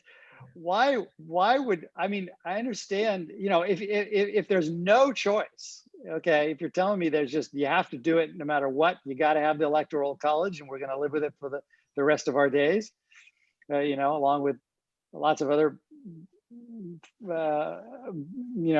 problems in the Constitution. But it's hard to believe that you couldn't incorporate the arch into something that's more attractive than this. Can we quickly see the proposed facade? It's not much different from what we're seeing there. So two things that are going to give this corner a little more detail than what you see now. No, I don't. I understand that there's more detail. I'm specific. I'm just talking about a very narrow thing. That blank brick wall between the window. That's what I'm talking about. There's no point in talking about other parts. I get the other parts. It's that blank brick wall where the arch is.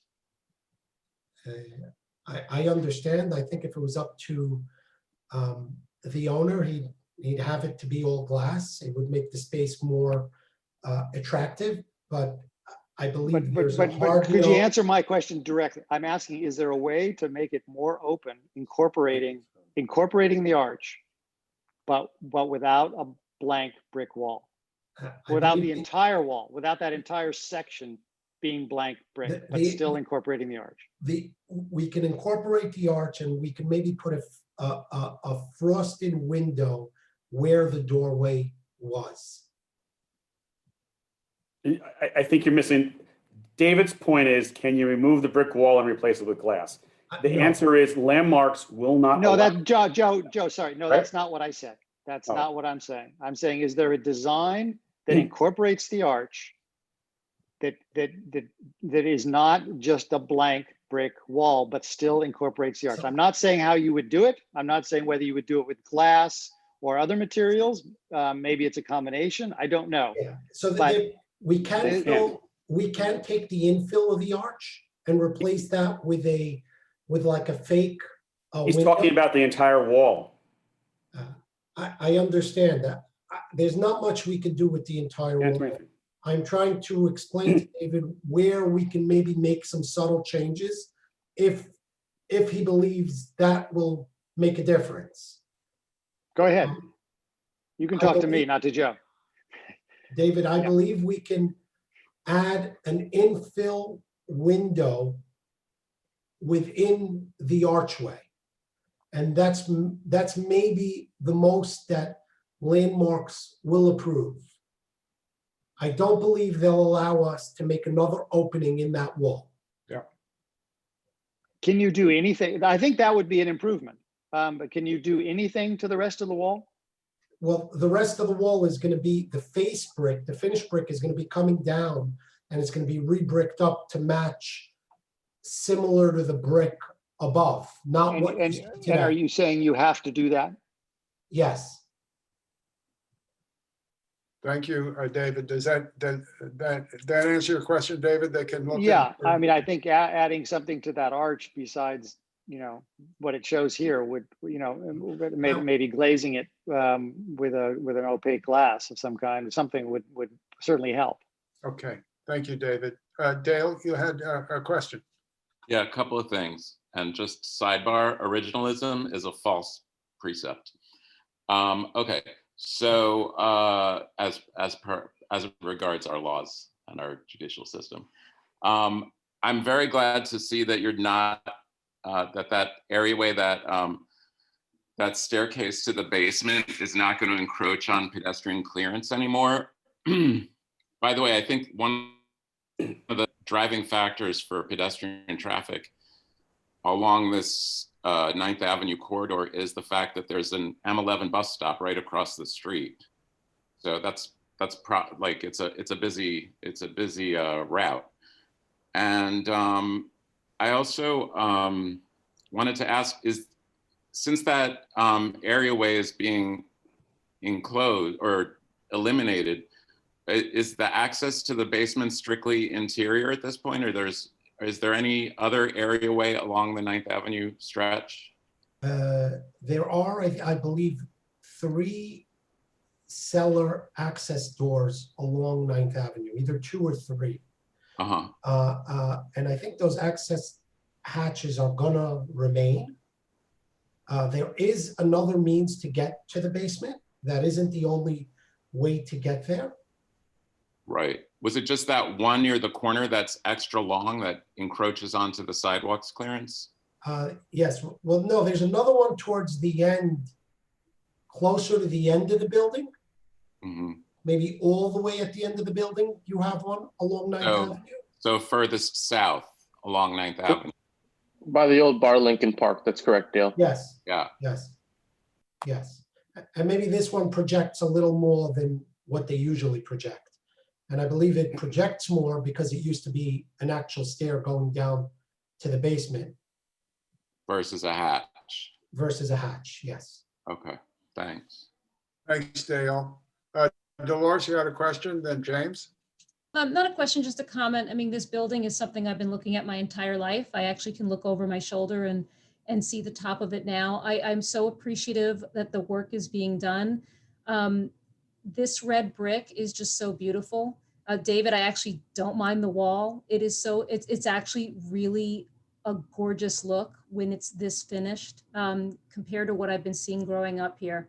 So I appreciate that. And forgetting about when it was landmarked, I personally am not really concerned of creating that exactness, because right now what you're proposing at least creates the function of being able to move down the street, but also preserving the archway, which shows a little bit of that texture that you may not see if you're not looking up or you're not staring at the column. So I appreciate that very much. I would hate to think that at this point, as far as you've finally gotten, this building has been under wraps for so long. I would hate to think that this small little change would hold you up. And I really hope that the rest of the committee is supportive of being able to go back to landmarks to say that even though it's not required, it's not really important for the community to have that exactly as the original picture from 1905 before it was landmarked. Thank you, Dolores. James. Yeah, very brief comment. I just wanted to say, I guess, first of all, Mr. Fax, thank you. That was an amazing presentation. The level of detail, the level of attention and care was apparent, and also the cooperation between you and your architect. You know, usually the architect will go to that level of detail. So to hear the project manager really massaging out the details is really great. My only question and comment, and again, you know, whatever you decide to do, I think you've shown that you've tried to maintain the character and maintain the landmark's intent. Have you considered, or you've heard of the technique of trompe-l'oeil? I didn't get that. Sure. It's an artistic technique called trompe-l'oeil. Have you heard of that? No. It's the painting, right? You paint, I'm sorry to interject. You basically create paintings, right?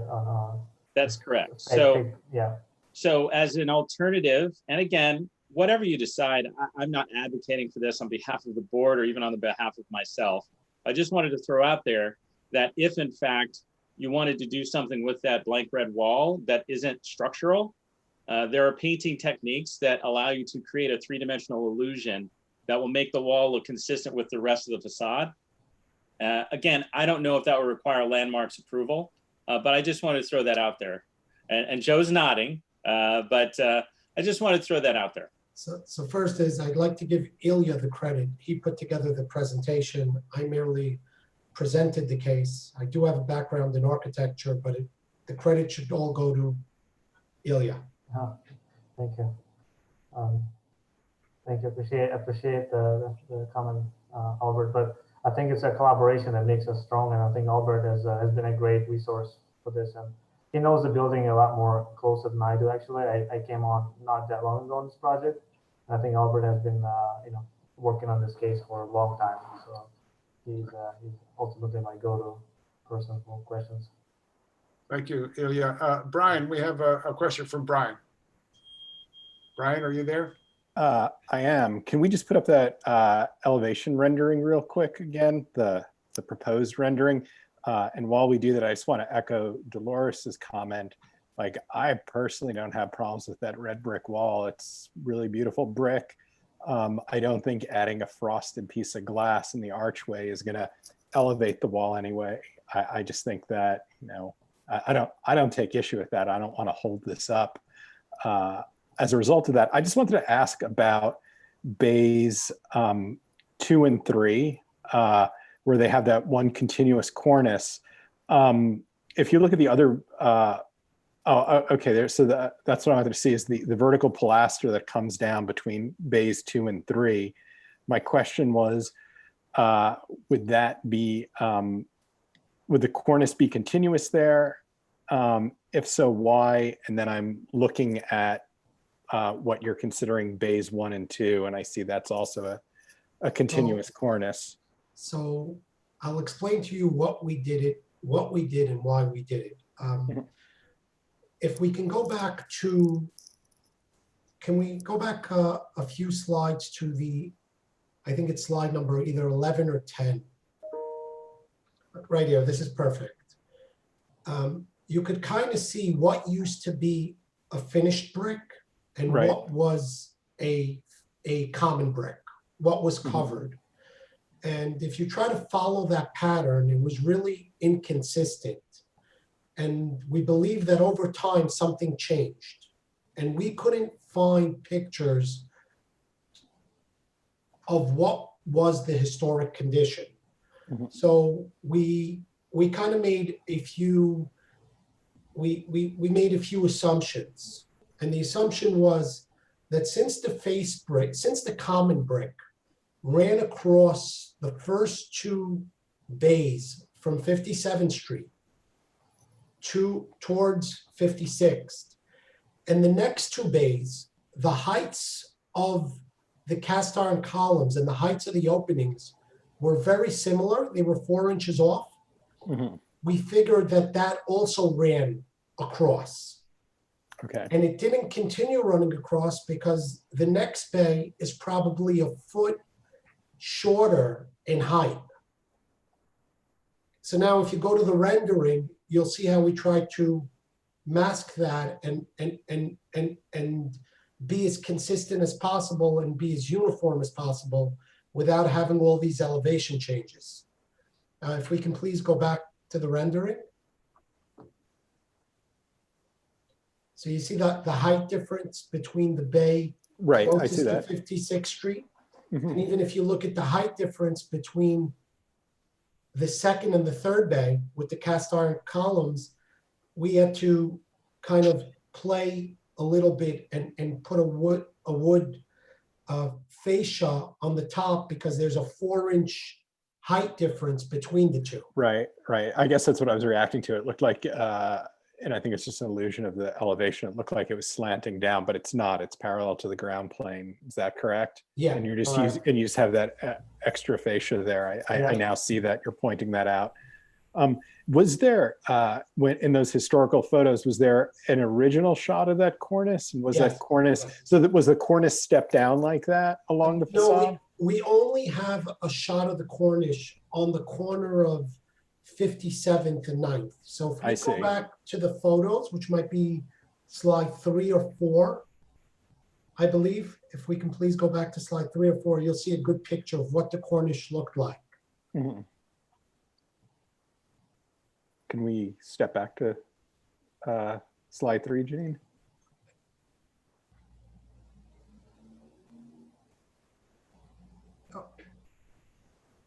Yeah, right there. Image I number see. 2. Yeah, I see in number 2. And that was the only picture we had of the cornice. So it's, okay. Yeah, and then you can't see it, what happened to it after that. Mhm. Right. Thank Okay. you. Well, thank you. Thank you. I appreciate that.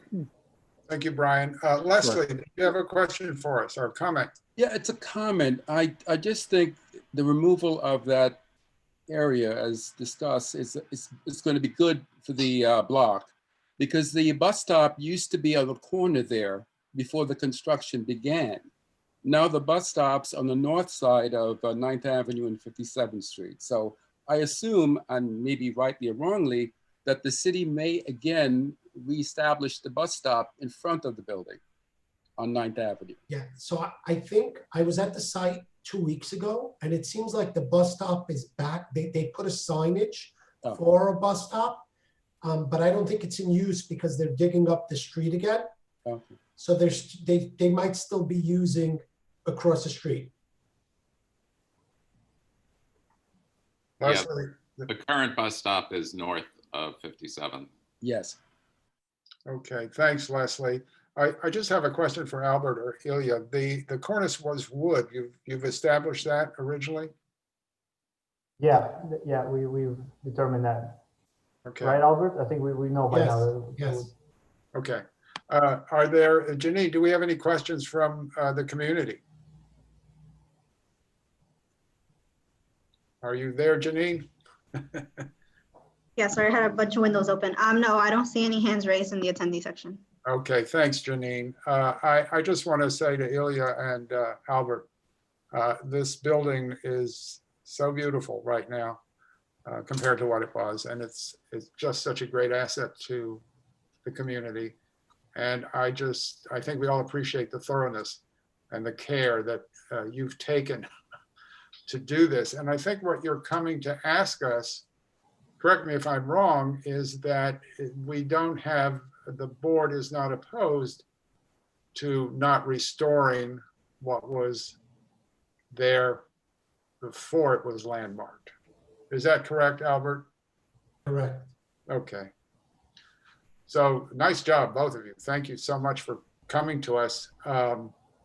Anybody want to? Yeah, I just want to be specific about that. So it's that there is no requirement for the area around the arch, which had an entryway and also an extension out into the sidewalk. That area is not required by landmarks to restore to that original photo prior to landmarking from 1905. And that If that's the case, then I would like to make a motion to Go ahead. propose that the committee is supportive of not having to fulfill that requirement of going back to the very original photo, and to be supportive of what we've seen tonight from the presentation on the storefront restoration. Second. Thank you, and to thank Albert and Ilya for this presentation. We have a second. Are there any discussion about this? Anything want to add to the letter? Anybody? So if not, and all in favor of that letter, that motion. Is there any opposition to it or any present not eligible? Janine, you got that all down? I think it's unanimous. Yep, got it. Thank you. Okay, Albert, Ilya, thank you so much for this and good work. Really nice work. Congratulations. Thank you all for your time tonight. Have a great night and happy holidays. Thank you. Thank you. Stay safe. Thank you. Thank you.